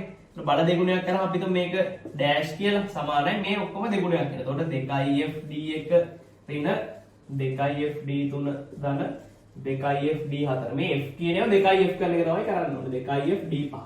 දැන් මේකෙන් මොකද අපිට කරන්න පුළුවන්? දෙකක් එළියට ගන්න පුළුවන්. එතන අපිට එනවා FD1 ඍණ 2 එළියට ගත්තානේ. එතකොට FD3 ධන FD4 ධන FD5. දැන් බලන්න මේ තියෙන්නේ මොකද්ද? මෙන්න මේකනේ. ඒ කියන්නේ කලින් තිබිච්ච සම්ප්‍රයුක්ත ගුණ. එතකොට බල දෙගුණයක් කරාම කලින් තිබිච්ච ව්‍යාවර්තය දෙගුණයක් වෙලා තියෙනව නේද? ඔව් දෙගුණයක් වෙලා තියෙනවා. මේක ලියන්න ඕනේ නැහැ. මේක හිතෙනවා. හිතා ගන්න බැරි පිරිසකුත් ඉන්නවනේ මෙතන. හරි ඒ කට්ටියට කිව්වේ. එතකොට මේකේ B හරි C හරින උත්තරය අංක 4 B හා C පමණක් සත්‍යයි. B හා C පමණක් සත්‍යයි. හරි. ඊට පස්සේ අපි යනවා 37. ඒකක් තියෙන්නේ යාන්ත්‍ර විද්‍යාව ගානක්මයි. යාන්ත්‍ර විද්‍යාව ගානක් තියෙන්නේ යාන්ත්‍ර විද්‍යාවේ ද්‍රව ස්ථිතිය කොටසෙන් අහන්නේ. හේයාරූපකරණය කියලා ප්‍රැක්ටිකල් එකක් අපි කරනවා යාන්ත්‍ර විද්‍යාවේදී. මෙන්න මේ ප්‍රැක්ටිකල් එක ඇසුරෙන් තමයි මේ ප්‍රශ්නේ අහලා තියෙන්නේ. හරි. මම හිතන්නේ මෑතකදී ප්‍රැක්ටිකල් එකක් ඇහුවා අපේ. හරි. එතකොට හේයාරූපකරණය පිළිබඳ ගානක් තමයි තියෙන්නේ. හරි. මේකෙදි බොහොම පොඩි දෙයක් මෙතන අපෙන් චෙක් කරලා තියෙනවා. හරි. මම නිකන් හේයාරූපකරණයක් ඇඳලා මේකේ අපිට ලියන්න පුළුවන් ගණිතමය ප්‍රකාශනය මම ලියන්න. හරි. මේ තියෙන්නේ හේයාරූපකරණයක්. හරිද? එතකොට මෙන්න වාචක. හරිද? මේ හේයාරූපකරණය අපි මොකටද පාවිච්චි කරන්නේ? මිශ්‍ර වන ද්‍රව දෙකක ඝනත්ව සංසන්දනය කරන්න. එතන මම මෙතන සම්පූර්ණ පැහැදිලි කිරීමම දෙන්න යන්නේ නැහැ මේකේ මේ. මම අඳලා පෙන්නන්නම්. අපි හිතමු මේක මේ ගානට තියෙනවා. හරි. ඒතකොට ප්‍රැක්ටිකල් එක කරනකොට මේ දෙකට වතුර දැම්මහම මේක නිකන් ඔටෝමැටික් උඩ යනවද? නෑ නෑ. අපි මෙතන උඩ තියෙන ක්ලිප් එක ගලවලා උඩින් චූෂණය කරලා අපිට ඕන ගානට ආවම තමයි නතර කරන්නේ. හරි? එතකොට ඔන්න අපි ගත්තොත් මේක H1 මේක H2 කියලා. හරි? මෙයාගේ ඝනත්වය ρ1 මෙයාගේ ඝනත්වය ρ2 කියලා. අපිට මොකක්ද දෙන ප්‍රකාශනේ? අපිට ලියන්න හැබැයි අපි මේකෙදි මොකද්ද කරන්නේ? මෙතන පීඩනේ සමාන කරනවා. මෙතන පීඩනේ සමාන කරනවා. එතකොට මෙතන තියෙන වායුගෝලීය පීඩනයනේ. අපි ලියද්දී ඇතුලේ පීඩනේ P කියලා ගන්නවා. මේක P නෝට් නේ. මේක P නෝට්. එතන අපිට එනවා P නෝට් සමානයි P ධන H1 ρ1 G. මේ බොහොම ප්‍රාථමික දේවල්. හරි. අපි මේ අරුපකරණයේදී කරන්නේ යූනලයේ වගේම තමයි. නිසල සමජාතික තරලයක එකම තිරස් මට්ටමේ පීඩන සමාන. එතකොට මෙතන පීඩනය සමාන කරනවා. මෙතන පීඩනය සමාන කරනවා. එතකොට එළියේ තියෙන වායුගෝලීය පීඩනයනේ. ඇතුලේ තියෙන්නේ වායුගෝලීය පීඩනය නෙමෙයි. මේ බටෙන් අපි උඩින් වායුගෝලීය වාතය ටිකක් චූෂණය කරනවානේ. එතකොට ඇතුලේ මොකද වෙන්නේ? ඇතුලේ පීඩනය ටිකක් අඩු වෙනවා. එතකොට මේකේ P කියන කෙනා මෙයාට වඩා අඩුයි. එතකොට P ධන H1 ρg. ඊට පස්සේ මේ පැත්තේ ගත්තොත් එහෙම P නෝට් සමානයි. මේකත් Pමයි. ඇයි එකම වායුවනේ තියෙන්නේ. P ධන H2 ρ2 G. හරි. දැන් මේකයි සමාන කරනයි සමාන කරන්නේ. මේකත් P නෝට් මේකත් P නෝට් එකම වායුගෝලීය වාතයද මේක සමාන කරලා අපිට P ධන H1 ρ1 G සමානයි P ධන H2 ρ2 G. හරි. දැන් P ට P කැපෙනවා. G ට G කැපෙන විලංග පිළිවෙල. අපිට එනවා H1 ρ1 සමානයි H2 ρ2. ඔය වගේ ප්‍රකාශනයක් නේ අපි ගන්නෙ. හරි. එතකොට මේක අපිට පාවිච්චි කරලා අපිට පුළුවන් මේ දෙන්න අතර ඝනත්ව සංසන්දනය කරන්න. නැත්නම් එකක ඝනත්වය දන්න ඕන අනිත් කෙනාගේ ඝනත්වය සොයන්න. නැත්නම් එකකට ජලය දාලා වෙන අනිත් එකට වෙන ද්‍රවයක් දාලා සාපේක්ෂ ඝනත්වය සොයන්න, විශිෂ්ට ගුරුත්වය සොයන්න මේ ප්‍රැක්ටිකල් එක අපිට පාවිච්චි කරන්න පුළුවන්. හරි. දැන් අපින් අහන ප්‍රශ්නේ තමයි අපි සාමාන්‍යයෙන් ප්‍රැක්ටිකල් එක කරනකොට මේක ලෑල්ලකට හයි කරලානේ තියෙන්නේ. ඒතර අපි මේ දෙන්න තියන්නේ මේසයක් උඩ තියන්නේ. ඒතර මේ දෙකම තියෙන්නේ හැමනිතරම අපි නොදැනම මේ දෙන්නා ප්‍රැක්ටිකල් එක කරන හැම වෙලාවකදීම එකම මට්ටමක තමයි තියන්නේ. එකම තිරස් මට්ටමක තියන්නේ. ඕක තමයි අපේ මේ ඒ රූපය දීලා තියෙන්නේ. හැබැයි දැන් උත්තර වර්ණ පහේ තියෙන විදියට මේ දෙන්න එකම මට්ටමේ නෙමෙයි තියෙන්නේ. එකෙක් උඩ ගිහින් එකෙක් පල්ලෙහා ගිහින්. ඒතර අපි තේරුම් ගන්න ඕනේ මේකේ මොකද්ද පාවිච්චි සිද්ධාන්තය. හරි? දැන් මෙතන තියෙන P නෝට් නේ. හරි. දැන් මෙතන තියෙනවා P නෝට්. දැන් අපි මෙයාව ටිකක් උස්සන එක තමයි කරන්නේ. හරි? මේක ටිකක් උස්සනවා. මේ භාජන දෙකේ එක්කෙනෙක් ටිකක් උස්සනවා. එක මේ පැත්ත උස්සන නැත්නම් එහා පැත්ත උස්සන. හරිද? කොහොම ඉස්සුවත් එකයි. අපිට තේරුම් ගන්න තියෙන දේ තමයි මේක. මෙතන අපිට එන්නේ h1 රෝ 1 සමාන h2 රෝ 2 නේ. එතකොට දැන් මේ භාජනයේ ටිකක් ඉස්සුවා කියලා භාජනයේ ඝනත්ව වෙනස් වෙනවද? මේ ද්‍රව වල ඝනත්ව වෙනස් වෙනවද? නෑ ඝනත්ව වෙනස් වෙන්නේ නෑ. හරි? මේ භාජන චුට්ටක් ඉස්සුවා කියලා මේ ඝනත්ව වෙනස් වෙන්නේ නෑනේ. හරි? ඊට පස්සේ ඝනත්ව වෙනස් වෙන්නේ නැත්තම් මේ දෙක වෙනස් වෙන්නේ නැත්තම් මේ h1 h2 වෙනස් වෙන්න විදියකුත් නෑ. මේ භාජනය චුට්ටක් ඉස්සුවකට ඝනත්ව වෙනස් වෙන්නේ නෑනේ. එතකොට h1 h2 වෙනස් වෙන්න විදියකුත් නෑ. හරි? එතකොට කෙනෙක් මේම හිතන්න පුළුවන්. දැන් h1 h2 කියන්නේ මොනවද කියන එක ඊට පස්සේ තේරුම් ගන්න. h1 කියලා කියන්නේ මෙන්න මේ භාජනයේ තියෙන ද්‍රව පෘෂ්ඨයේ ඉඳන් මේ ද්‍රව පෘෂ්ඨයට තියෙන උස. හරි? මේ ද්‍රව කන්දේ උස මේ මෙතන ඉඳන් මෙතෙන්ට තියෙන උස. නිදහස් ද්‍රව පෘෂ්ඨය. එතකොට h2 කියලා කියන්නේ මෙතන ඉඳන් මෙතෙන්ට තියෙන උස. හරි? එහෙම නැතුව මේ h1 කියලා කියන්නේ මේ යට ඉඳන් මෙතෙන්ට තියෙන උස මෙතන ඉඳන් මෙතෙන්ට තියෙන උස නෙමෙයිනේ. මෙතන ඉඳන් මෙතෙන්ට තියෙන උස. හරි? දැන් අපි භාජනයේ පිහිටීම වෙනස් කරාම නිකන් උදාහරණයක් අදින්න එක භාජනයක් උස්සනකොට. හරිද? අපිට කියලා තියෙන්නේ එයා රූපකන්නේ බාහුව පිහිටීම වෙනස් කර පරීක්ෂණයෙන්ම සිදු කළහොත්. හරි? මේ දෙක වෙනස් කරනවා. එතකොට දැන් තියෙන්නේ ඔහොමනේ. මේ දල වශයෙන් අදින්න. හරි. දැන් එතකොට භාජනයේ පිහිටීම වෙනස් කරා කියලා අර කැලේ මාරු කරා කියලා පුල්ලි මාරු වෙන්නේ නැහැ වගේ තමයි කොටිය. හරි? මේ භාජනයේ උස් පහත් කරා කියලා මොකද්ද වෙනස් වෙන්න බැරිගෙන h1 සහ h2 වෙනස් වෙන්න විදියක් නැහැ. එතකොට h1 කියලා කියන්නේ මේ මට්ටමේ ඉඳන් මෙතෙන්ට තියෙන උස. එතකොට අපි මේකෙදි බලන්න මෙහෙමයි. මෙහෙම බලන්න මේ මෙතන තියෙන උස ගන්න. ඊට පස්සේ බලන්න මේ උසමද මේ පැත්තේ තියෙන. එතකොට මේක තියෙන්න ඕනේ මෙතෙන්ට. හරි? ඊට පස්සේ මේක තියෙනවනේ මෙතරක් විතර ප්‍රමාණයක්. මේ ගානම මෙතන තියෙනවා. එතකොට මේ ගාන තියෙනවනේ මෙතන. පැහැදිලිද? එතකොට මේ මාවගේ ඕම් මේ මාවගේ මෙතන. එතකොට දැන් කොහොමද අපි නිවැරදි එකන හොයාගන්නේ? අපි බලන්න ඕනේ මේ වෙලාවේදී තියෙන h1 h2 අඩුලක් තියලා ඕන මැන ගන්න. එතකොට වයින් එක කොහොමද මේ මෙතන ඉඳන් මෙතනට තියෙන උස මෙතන ඉඳන් මෙතනට තියෙන උස.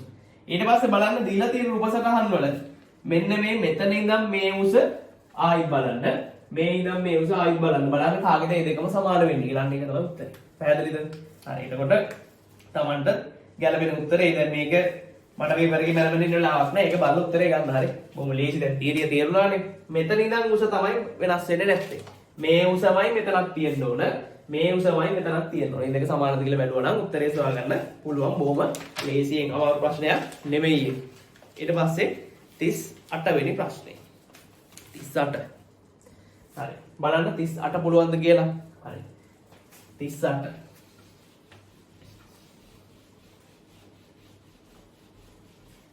වෙනි ගාන. තනියම අදායි. අවස්ථිති ගූර්ණය පිළිබඳ ප්‍රශ්නයක් තියෙනවා. හරි? මේකෙදි නම් මේ සාමාන්‍යයෙන් අවස්ථිති ගූර්ණ ප්‍රශ්නයක් අහනකොට අපෙන් කෙලින්ම අහන්නේ නැහැ. කාගේද අවස්ථිති ගූර්ණය වැඩි කියන්නේ කාගේද අවස්ථිති ගූර්ණය අඩු කියන්නේ කියලා කෙලින් අහන්නේ. හැබැයි මේකේ අහලා තියෙනවා. රූපේ පෙන්වන ඇති ආකාරයට වස්තු තුනටම සමාන ස්කන්ධ ඇත. තුන් දෙනාටම සමාන ස්කන්ධ තියනවලු. ඒ වස්තුව අරය ආරවන ඝන සිලින්ඩරයකි. B වස්තුව අරය ආරවන තුනී කුහර සිලින්ඩරයකි. ඊට පස්සේ අපිට කියනවා C වස්තුව 2 ආරවන ඝනකයකි. පෙන්වන ඇති අක්ෂ වටා වස්තුන්ගේ අවස්ථිති ගූර්ණ පිළිවෙලින්. හරි. උත්සාහ කරන්න බලන්න තනියම උනි.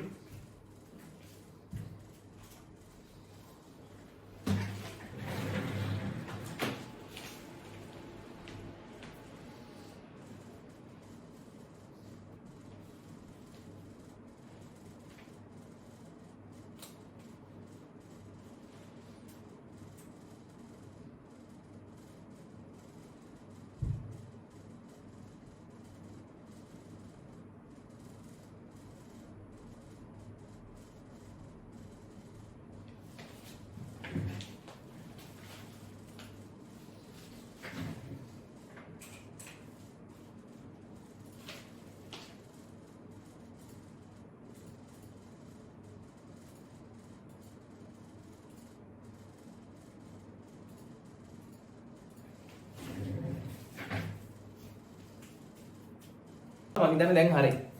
ඊට පස්සේ අපි බලන්න තියෙන කීයද 38 වෙනි ගාන. 38 වෙනි ගානේ තියෙන්නේ ආන්ත්‍ර විද්‍යාව ගානක්මයි තියෙන්නේ. අවස්ථිත ගූර්ණයෙන් තියෙන්නේ. හරි. එතකොට මේමයි. දැන් සමහර ළමයි නම් මේ අවස්ථිත ගූර්ණය සම්බන්ධ සමීකරණ ටික කටපාඩම් කරගන්න පිරිසක් ඉන්නවා. හැබැයි අපිට සාමාන්‍යයෙන් A level විභාගය කරනකොට මේ අවස්ථිත ගූර්ණ කටපාඩම් කරලා තියාගත්තා කියලා අපිට ඒකෙන් විශේෂ ප්‍රයෝජනයක් හම්බෙන්නේ නැහැ මම දන්නවා. හරි? ඒ කියන්නේ මේ අවස්ථිත ගූර්ණ කටපාඩම් කරගන්න ඕනේ නැහැ. හැබැයි අපි අර අපෝහණය කරන ඒවා කීපයක් තියෙනවනේ අපෝහණය කරන්න පුළුවන් වෙනවා. කියන්නේ උදාහරණයක් විදියට දැන් අපි භ්‍රමණක්ෂයේ ඉඳන් සිම්පල් ආර්දුලින් තියෙන ලක්ෂීයම් ස්කන්ධයක අවස්ථිත ගූර්ණය දරන් ඉන්නතෝ පුළුවන්ද? ඒක අනිවාර්යෙන් දරන් ඉන්න ඕනේ. ඊට පස්සේ ඒක ඇසුරෙන් අපි අපෝහණය කරනවා වලල්ලක අවස්ථිත ගූර්ණය. ඊට පස්සේ කුහර සිලින්ඩරයක අවස්ථිත ගූර්ණය. ඒ අපෝහණය කරන ටික මතක තියෙන්න ඕනේ. ඒ ඔක්කොටම අපිට ඉතින් ආයි මාර් වර්ගනේ නේ. අයි සමානේ මාර් වර්ග ආවේ. එතකොට ඒව දැනන් ඉන්න ඕන. හැබැයි දැන් මේ වගේ ගානකට අපිට ඒක එච්චර වැදගත් වෙන්නේ නැහැ. මම කියන්නම් කොහොමද වැඩේ කරන්න කියලා. හරි. දැන් අපි ගාව තියෙනවා ABC කියලා වස්තු තුනක්. හරි. ඒතර A කියන එක ඝන සිලින්ඩරයක්. හරි. මෙයා ඝන සිලින්ඩරයක්. ඊට පස්සේ B කියන එක කුහර සිලින්ඩරයක්. හරි. දැන් මට කියන්න මේ දෙන්නගෙම එකම භ්‍රමණාක්ෂයක් තියෙන්නේ. හරි. දෙන්නගෙම අරය R. දෙන්නගෙම අරය R දෙන්නටම එකම භ්‍රමණාක්ෂයක් තියෙන්නේ. හරි. දැන් අපෙන් මට කියන්න මෙයාගේ අවස්ථිත ගූර්ණය I A නම් මෙයාගේ අවස්ථිත ගූර්ණය I B නම් කවුද වැඩි කවුද අඩු? අපි දන්නවා භ්‍රමණාක්ෂයේ නම් ස්කන්ධ ව්‍යාප්තිය වැඩි නම් භ්‍රමණාක්ෂයේ නම් ස්කන්ධ ව්‍යාප්තිය වැඩි නම් එයාගේ අවස්ථිත ගූර්ණය වැඩි. ඒතර අපි කොහොමද දන්නව එකම වස්තුව නම් තියෙන්නේ එකම අක්ෂය නම් අපි සලකන්නේ මොකද්ද අපි දන්නේ ඝන වස්තුවට වඩා කුහර වස්තුවේ අවස්ථිත ගූර්ණය අඩුයි. ඝන වස්තුවට වඩා කුහර වස්තුවේ අවස්ථිත ගූර්ණය වැරදුනා. ඝන වස්තුවට වඩා කුහර වස්තුවේ අවස්ථිත ගූර්ණය වැඩි. කුහර වස්තුවේ අවස්ථිත ගූර්ණය වැඩි. එකම අක්ෂය නම් එකම වස්තුව නම් දෙන්නේ. ඒතකොට එහෙනම් මෙයාට වඩා මෙයා අනිවාර්යෙන් වැඩි වෙනවා. කියන්නේ අපි ෂුවර් දන්නවා I A ට වඩා I B වැඩි. දැන් බලමු උත්තර වලින් මොනවද අයින් කරන්න පුළුවන්. එතකොට 4 අයින් වෙනවා නිකම්ම I A I B සමානයි. වැරදි. ඊට පස්සේ අපි බලනවා තව I B තමයි වැඩි වෙන්න ඕනේ. එතකොට උත්තරේ අංක එකක් වැරදි නේද? ඒකේ තියෙන්නේ I A තමයි වැඩිම. බෑනේ. අනිවාර්යෙන් I B වැඩි කියන එක අපි දන්නවා. හරි. මෙයාට වඩා මෙයා වැඩි. ස්කන්ධේ සමාන දෙන්නෙක් නෙමෙයි ඉන්නේ. හරි. එතකොට මෙයාට වඩා මෙයා වැඩි. එතකොට එහෙනම් එකක් වැරදි. 4ක් වැරදි. එතකොට උත්තරේ අංක 2 වෙන්න පුළුවන්, 3 වෙන්න පුළුවන්, 5 වෙන්න පුළුවන්. ඊට පස්සේ අපි බලමු මෙහෙම. ඊට පස්සේ අපි ගාව තියෙන මෙන්න මේ වගේ කෙනෙක්. අමුතු කෙනෙක් ඉන්නවා මෙයා මේ ඝනකයක්. හරි. මෙයා ඝනකයක්. මේක ඔන්න ඔහොම අපිට දීලා තියෙනවා ඝනකය. හරිද? ඊට පස්සේ අපි ගාව තියෙනවා ඝනකයක්. මේ ඝනකයේ පැත්තක දිග 2යි r. හරි. ඝනකයේ පැත්තක දිග 2යි r. මෙයාගේ කේන්ද්‍රය හරහා කේන්ද්‍රය කියන ඔයගේ අක්ෂයක් වටා අවස්ථිත ගූර්ණය තමයි යහන්නේ. මේ හැමෝගෙම ස්කන්ධ සමානයි. m. එතකොට අපි දන්නවා අවස්ථිත ගූර්ණය රඳා පවතින සාධක දෙකයිනේ. අවස්ථිත ගූර්ණය රඳා පවතින සාධක දෙක තමයි ස්කන්ධය සහ භ්‍රමණාක්ෂයේ සිට ස්කන්ධ ව්‍යාප්තිය. නැත්නම් භ්‍රමණාක්ෂයේ සිට ස්කන්ධයේ පිහිටීම. එතකොට තුන් දෙනාගේම ස්කන්ධ සමාන හින්දා මේ තුන් දෙනාගේ අවස්ථිත ගූර්ණය බලනකොට අපි ස්කන්ධය සස දන්න ඕනේ නැහැ. අපි බලන්න ඕනේ ස්කන්ධය කොහෙද තියෙන්නේ? කොයි වගේ ප්‍රදේශයකද ව්‍යාප්ත වෙලා තියෙන්නේ? එතකොට මෙයාට වඩා මෙයාගේ අවස්ථිත ගූර්ණය වැඩි කියන එක අපි බොහොම සැලීකව පොඩි ළමයිට උනත් තේරෙනවා. ඊට පස්සේ අපි බලන්න ඕනේ මෙයයි සංසන්දනය කරනවා. මෙයයි සංසන්දනය කරන්න පොඩ්ඩක් අමාරුයි. ඒ නිසා අපි මෙයයි සංසන්දනය කරනවා. අපහසු අවස්ථාවට අපි යන්නේ නැහැ. ලේසි අවස්ථාවෙන් බලනවා. දැන් මෙයයි සංසන්දනය කරනකොට අපිට මේකේ ඉස්සරහා පැත්තෙන් බැලුවොත් අපිට පේන්නේ මෙයා ඔහොමනේ. හරි? ඒතර මේකේ බෝඩ් එක ඇතුළේ තමයි ඝනකයේ තියෙන ඉදිරි ටික. මේ දෙන ඉස්සරහා මුන්නත. හරි? මම මේක ඇතුළේ අර රවුම ඇන්දොත් එහෙම. ඔය රවුම ඉන්නේ මෙහෙම නේද? මෙයාගේ අර R නේ. එතකොට R 2යි R. පැත්තක දිග 2යි R නේ. ඔහොම රූපයක් තමයි අපිට එන්නේ ඉස්සරහින් බැලුවොත්. ඒ කියන්නේ මේ සිලින්ඩරේ ගිහලා ඝනකය ඇතුළට ඔබන්න පුළුවන් අපිට. හරි? ඔබනවා කියලා කියන්නේ ඉතින් මේ දෙකම ඝන වස්තු නිසා එහෙම ඔබන්න බෑ. අපි ගෝ කියලා හිතන ඇතුළේ ඇද ගන්න රූප සරණ හිතෙන්. එතකොට මෙන්න ඝනකය මෙන්න සිලින්ඩරේ. එතකොට ඝන සිලින්ඩරේ ස්කන්ධය ව්‍යාප්ත වෙලා තියෙන මේ ප්‍රදේශයේ. මේ ඝනකයේ ස්කන්ධ ව්‍යාප්ත වෙලා තියෙන ඊට වඩා වැඩි ප්‍රදේශයක මෙහෙත් තියෙනවා මේ. ඔහොම තියෙනවනේ ඈතටම. හරි. එතකොට සිලින්ඩරේට වඩා ඝනකයේ ස්කන්ධ ව්‍යාප්තිය වැඩි ළමයි. එතකොට එනම් මෙයාට වඩා මෙයාගේ අවස්ථිත ගූර්ණය වැඩි. එහෙනම් I A ට වඩා I C විශාල වෙන්නත් ඕන. හරි? I A ට වඩා I B ට වැඩි. I A ට වඩා I C ට වැඩි. يعني එහෙනම් කුඩාම එක්කනා කවුද? I A තමයි කුඩාම එක්කනා වෙන්න ඕන. ඒතර I A කුඩාම එක්කනා වෙන විදිහට මේක එක උත්තරයයි නේ තියෙන්නේ. කලින් කියපු තත්ත්ව පිළිපදින විදිහට IA කුඩාම වෙන විදිහට එක උත්තරේනේ තියෙන්නේ. එහෙනම් IAට වඩා IB කුඩා වෙන්න ඕනේ. IAට වඩා IBට වඩා IA කුඩා වෙනවා. ICට වඩා IA කුඩා වෙන්න ඕනේ. එහෙනම් උත්තරේ එන්න ඕනේ කීයද? උත්තරේ අංක 2. IB තමයි වැඩිම. ඊට පස්සේ IC කුඩාම එක කරා IA. පැහැදිලිද? එහෙනම් උත්තරේ අංක 2 තමයි එන්න ඕනේ. බලන්න බොහොම ලේසි ගානක්. කිසිම දෙයක් අපි කටපාඩමින් ගත්තේ නැහැ. අපි හැම දෙයක්ම තර්කානුකූලව තමයි ගත්තේ. හරි. ඊට පස්සේ බලන්න 39 වෙනි ගාන. හරි. ඊට පස්සේ 39 වෙනි ගාන. හරි.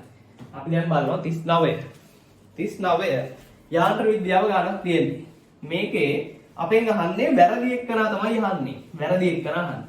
දැන් වැරදි එකක් ඇහුවාම එතකොට මෙතන තියෙන 4ක් හරිනේ. එතකොට අපි 4ක් හරි කියන එක ඔප්පු කරනවට වඩා අපිට වඩා ලේසි වැරදි එක එකපාරට අල්ලගන්න පුළුවන් නම් අපි ඒක නිසා වැරදි එකක් හොයන්න කියලා කිව්වහම අපි සාමාන්‍යයෙන් වර්ණ පහම කියවනවා. පොඩ්ඩක් කියවලා බලනවා නිකන් හරි. කියන්නේ එක්කෙනා හරි කියන එක ඔප්පු කරන්නේ නැතුව අපි වර්ණ පහම කියවනවා. දැන් ඔන්න අපි කියවන මෙහෙම. හරි? M1 කුඩායි M2. හරි? හරි.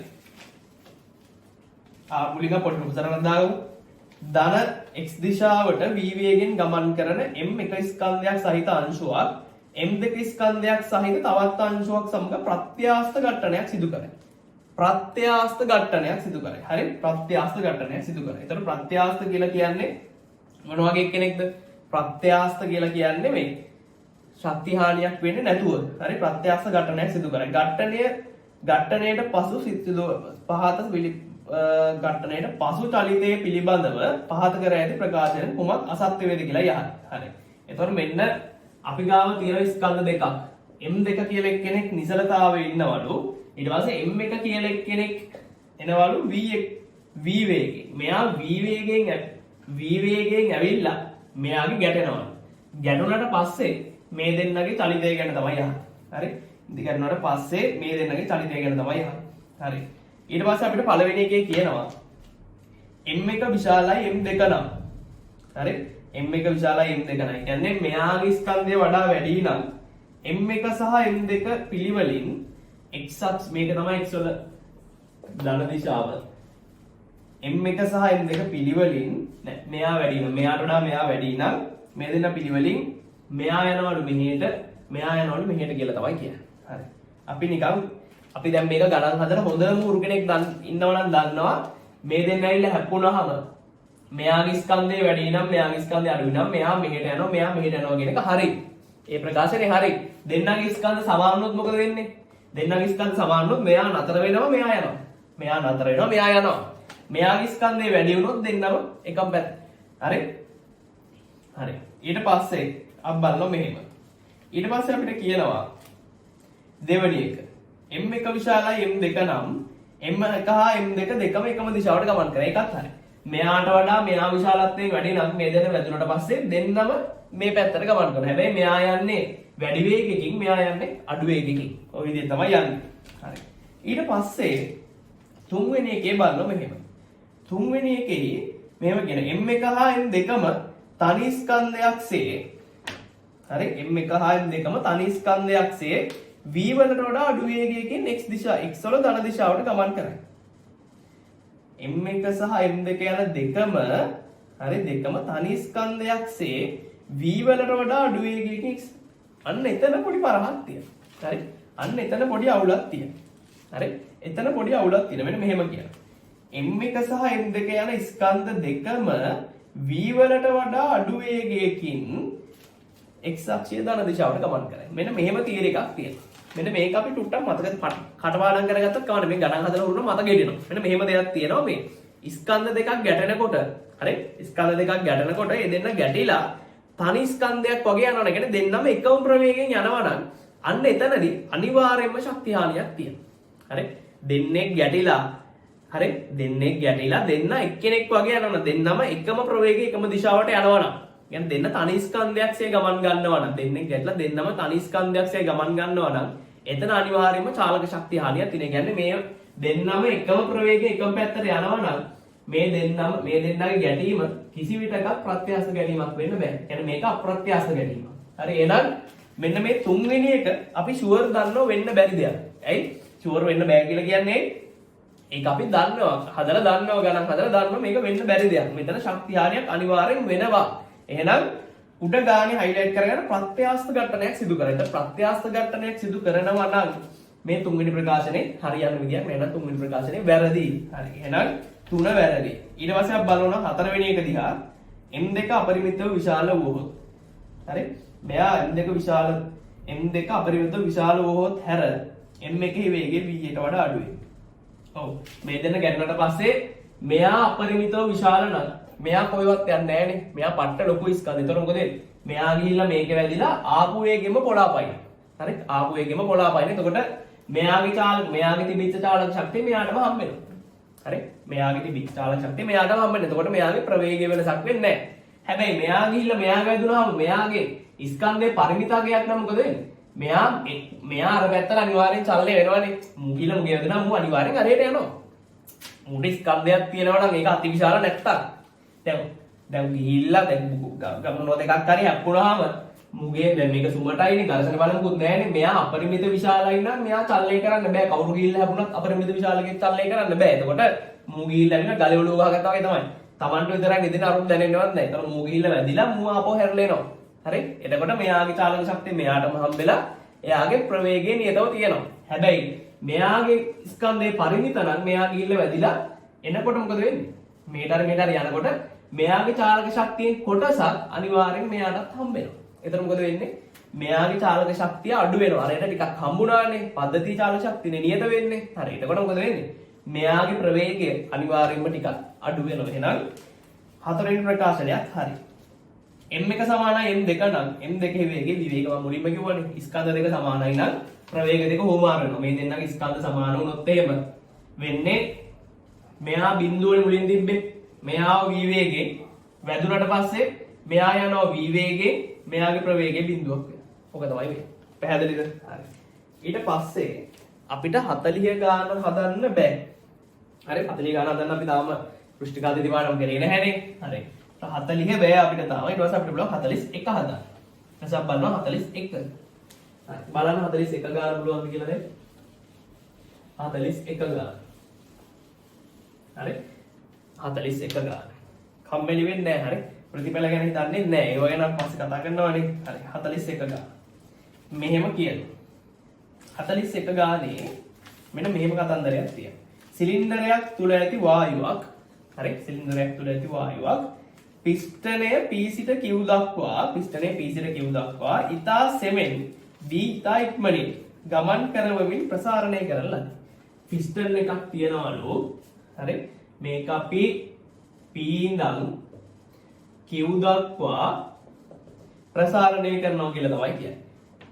P ඉඳන් Q දක්වා ප්‍රසාරණය කරනවා. A ඉතා සෙමෙන් B ඉතා ඉක්මනින්. දැන් මට කියන්න මේ ගාන අහලා තින්නේ මොන පාඩමේ මොන කොටසෙන්ද? තාපයේ පාඩමේ තාපගති විද්‍යාව කොටසේ. ඒතකොට තාපගති විද්‍යාව කොටසේ මේ ඉතා සෙමෙන් කියන එකටයි ඉතා ඉක්මනින් කියන එකටයි වැදගත්කමක් තියෙනවා. ඉතා සෙමෙන් කියලා කියන්නේ මොකක්ද? ඒකේ අදහස මේක සමෝෂ්ණ ක්‍රියාවක්. ඉතා ඉක්මනින් කියලා කියන්නේ මේක ස්ථිරතාවී ක්‍රියාවක්. හරි? ස්ථිරතාවී ක්‍රියාවක්. ඉතා සෙමෙන් නම් සමෝෂ්ණයි, මේ ඉක්මනින් නම් ස්ථිරතාවී.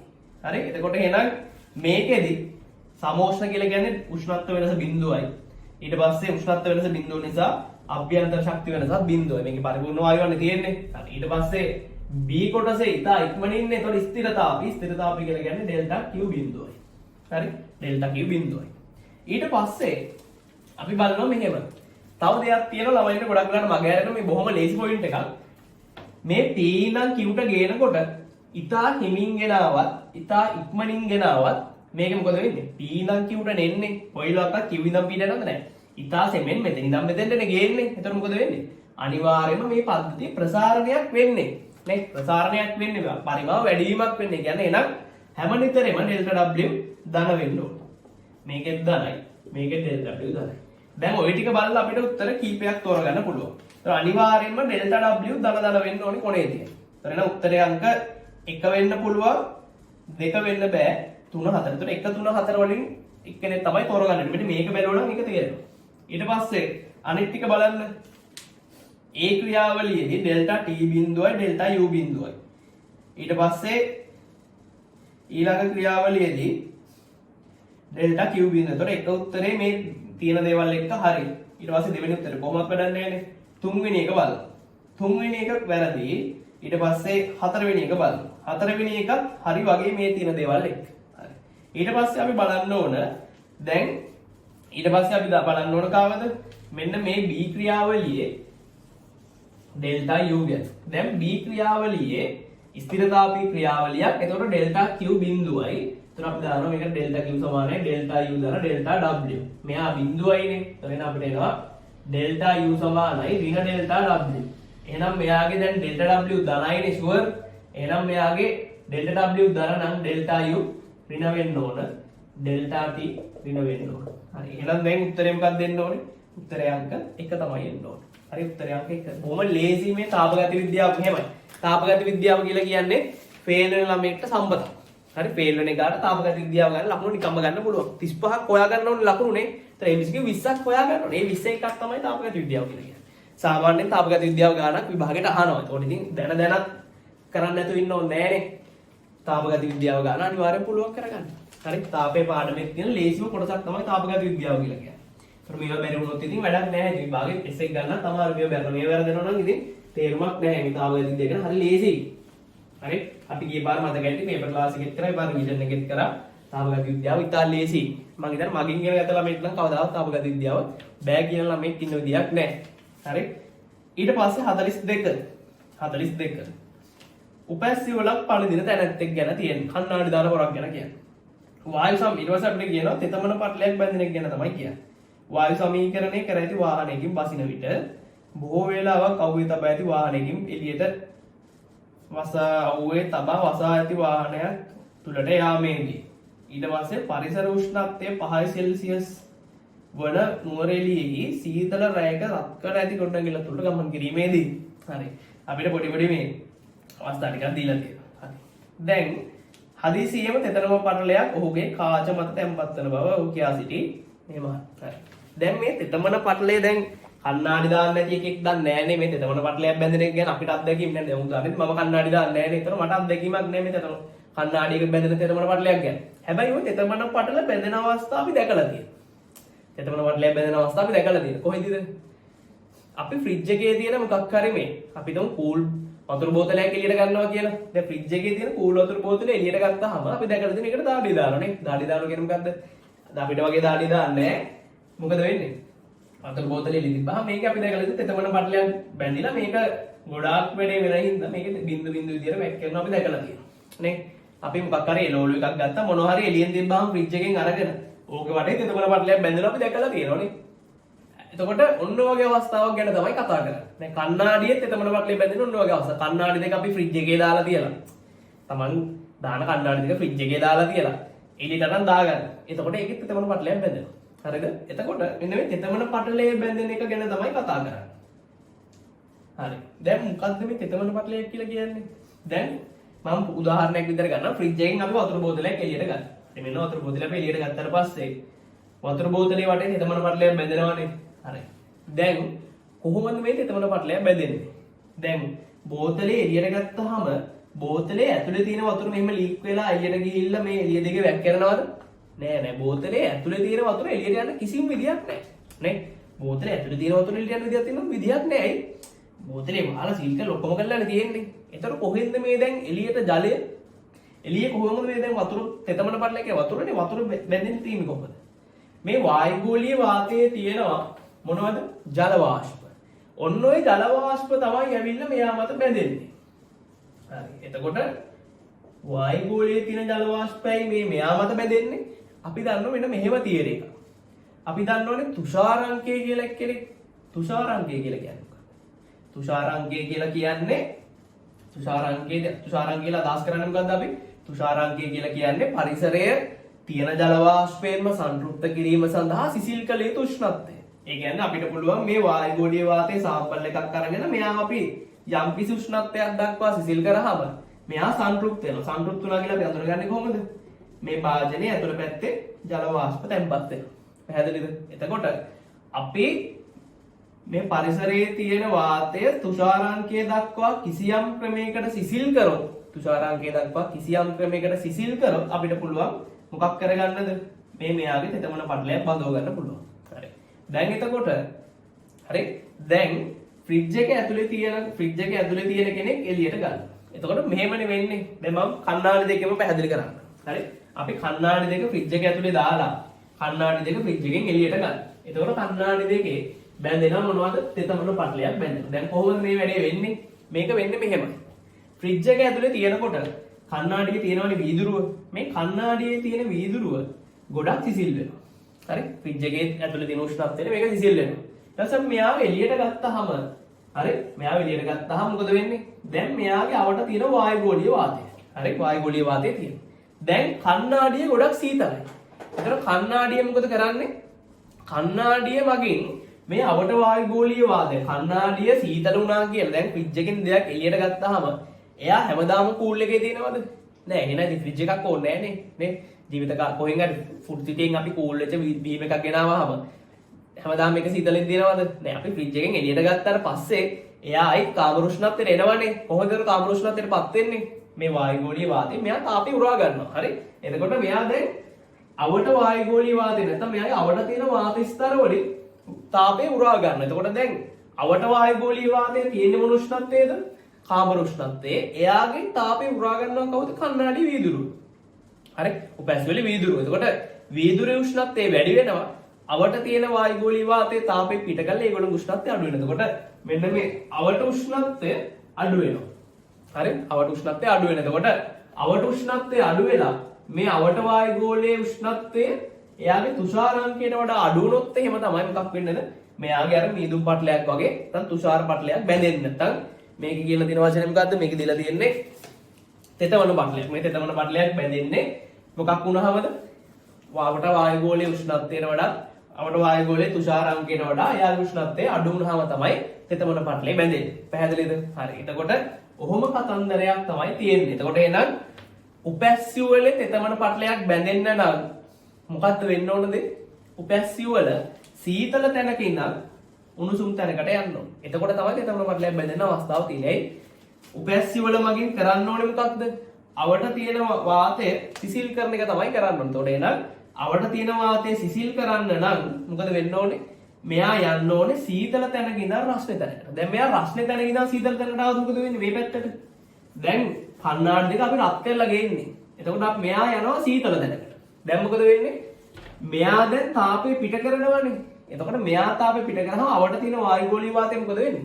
තව ටිකක් රත් වෙනවා මිසක් සිසිල් වෙන්නේ නැහැ. රත් වෙලා තුෂාරාංකයකට එන්නේ නැහැනේ.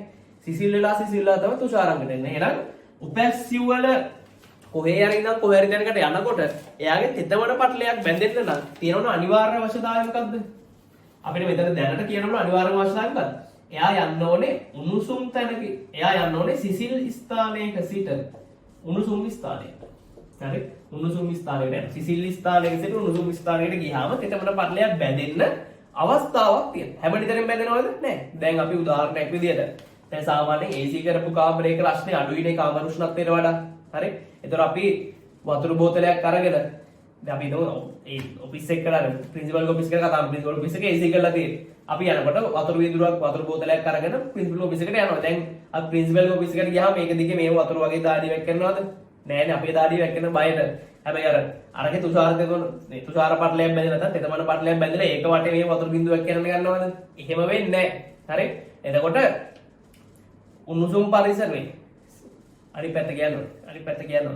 අපි දැන් කතා කරේ උණුසුම් දිනා සිසිල් යනවා නෙවෙයි සිසිල් දිනා උණුසුම් යනවනේ. හරි? එතකොට අපි දැන් ප්‍රින්සිපල් හම්බෙන්න ගිහලා වතුර බෝතලෙත් අරගෙන අපි ආපහු එළියට එනවා. එතකොට අපි කූල් වෙච්ච වතුර බෝතලයක් අරන් එන උණුසුම් පරිසරයකට.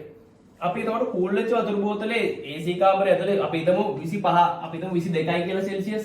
හරි? එළියේ තියෙන්නේ 25. එතකොට අපි 22කට කූල් වෙච්ච වතුර බෝතලේ අපි අරන් එනවා 25ට. එතකොට මෙයා එළියට ආවම අපිට පේනවද මේකේ මෙතන තමන පටලයක් බැඳෙනවා. එහෙම පේන්නේ නැහැ. ඒ කියන්නේ මේ සිසිල් තැනක ඉඳන් උණුසුම් තැනකට වස්තුවක් අරන් ගියාම හැමනිතරෙම මේකේ මේ තෙතමන පටලයක් බැඳෙන්න ඕන කියලා කතාවක් නැහැ. හැබැයි තෙතමන පටලයක් බැඳීමේ අවස්ථාවක් තියෙන්නේ සිසිල් තැනක ඉඳන් උණුසුම් තැනකට ගියොත් විතරයි. එහෙනම් මේකේ අපිට වෙන්න පුළුවන් දේවල් තමයි හරි සත්‍ය විය හැකනේ. සත්‍ය වේ නෙමෙයි. බැඳෙනවාම කියලා කියන්නේ සත්‍ය වෙන්න පුළුවන්. ඒතකොට එහෙනම් උණුසුම් තැන මේ සිසිල් තැනක ඉඳන් උණුසුම් තැනකට ගියාම තමයි මොකක් වෙන්නේද? තෙතමන පටලයක් බැඳෙන්නේ. ඒතර අපිට කියනවා වායු සමීකරණය කර ඇති වාහනයකින් බහිනකොට. ඒතර වායු සමීකරණය කරපු වාහනයේ ඇතුළේ උෂ්ණත්වය අඩුයි, එළියේ උෂ්ණත්වය වැඩි. ඒ කියන්නේ වාහනේ වායු සමීකරණය කරලා තියෙන්නේ. හරි. ඒකට අපි වාහනයෙන් බහිනකොට එක කණ්ණාඩි දෙක යන්නේ කොහෙද? සිසිල් තැනක ඉඳන් උණුසුම් තැනකට. එතකොට තෙතමන පටලයක් බැඳීමේ අවකාශය තියෙනවා. අපි දන්නේ නැහැ AC කීයට දාලා තිබුණාද කොහොමද තිබුණේ කියලා. හරි. එතකොට සමහරක් විට බැඳෙන්නේ නැති වෙන්නත් පුළුවන්. බැඳෙන්නත් පුළුවන්. සත්‍ය විය හැක. එහෙනම් ඒ ප්‍රකාශනයේ සත්‍ය විය හැක. ඊට පස්සේ B බොහෝ වේලාවක් අවුවේ තබන ලද වාහනයක් තුලට යාමේදී. දැන් වාහනේ අවුවේ දිනනකොට මොකද වෙන්නේ? වාහනේ හොඳම රත් වෙලා තියෙන්නේ. හරි. හිරු එළිය වැටෙන මේක රත් වෙලානේ තියෙන්නේ. එතකොට බොහෝ වේලාවක් අවුවේ තබා ඇති පසන් ලද වාහනයක් තුලට යාමේදී මේ සිසිල් තැනක ඉඳන් උණුසුම් තැනකට යන්නේ. එතකොට සිසිල් ඉඳන් උණුසුම් ගියහම මේ වැඩේ වෙන්න අවකාශ නැහැ. එතකොට ඒක වෙන්නේ නැහැ. ඊට පස්සේ C පරිසර උෂ්ණත්වය 5 සෙල්සියස් වන නුවරඑළිය. නුවරඑළිය 5 සෙල්සියස් නම් වෙනවද දන්නේ නැහැ. පරිසර උෂ්ණත්වය මේ කියලා දෙනවා 5 සෙල්සියස් පමණ නුවරඑළියේ සීතල රැයක රත් කර ඇති ගොඩනැගිල්ලක් තුළට යාමේදී අපි පරිසර උෂ්ණත්වයේ ඉඳන් රත් කරපු තැනකට යන්නේ. කියන්නේ 5 සෙල්සියස් ඉඳන් වැඩි තැනකට යන්නේ. කියන්නේ අඩු උෂ්ණත්වයක ඉඳන් වැඩි උෂ්ණත්වයකට තමයි යන්නේ. කියන්නේ මේ වෙලාවෙදි මොකක් වෙන්න පුළුවන්ද? මේ වෙලාවේදී තුෂාර පටලයක් තැම්පත් වෙන්න අවකාශ දෙනවා. නම් A කියන කෙනා වෙන්න පුළුවන්. C කියන කෙනා වෙන්නත් පුළුවන් නේ. හරි. A කියන කෙනා වෙන්නත් පුළුවන්, C කියන කෙනා වෙන්නත් පුළුවන්. එතකොට Aත් හරි Cත් හරි. දැන් බලන්න B දිහා. හරි. B කියන කෙනාගේ මම අනිත් පැත්තට පැහැදිලි කරේ. අපිට කියනවා B කියන කෙනාගේ බොහෝ වේලාවක් අවුවේ තබලන වාහනයක් තුළට යාමේදී. හරි. එතකොට මම දැන් අනිත් පැත්තට පැහැදිලි කරේ. එතකොට අපි යන්නේ එළියේ ඉඳන් ඇතුළට. එළියේ ඉඳන් වාහනේ ඇතුළට තමයි යන්නේ. එතකොට එළියේ තියෙන කාමර උෂ්ණත්වයේ වාහනේ රස්නේ වැඩි. එතකොට අපි යන්නේ උෂ්ණත්වයේ අඩු තැනක ඉඳන් වැඩි තැනකට. හරි. එතකොටත් මොකද වෙන්නේ? එතකොටත් මේකේ තෙතමන පටලයක් බැඳීමේ අවකාශයක් තියෙනවා. වෙන්නම ඕන කියලා නෑ. අපි හැමදේම වාහනයක නගිනකොට මේ වැඩේ වෙන්නේ නෑ.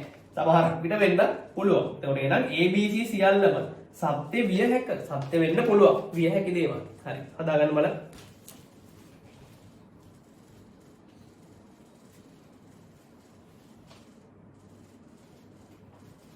හරි. හදාගත්තා. ඊට පස්සේ බලන්න 43.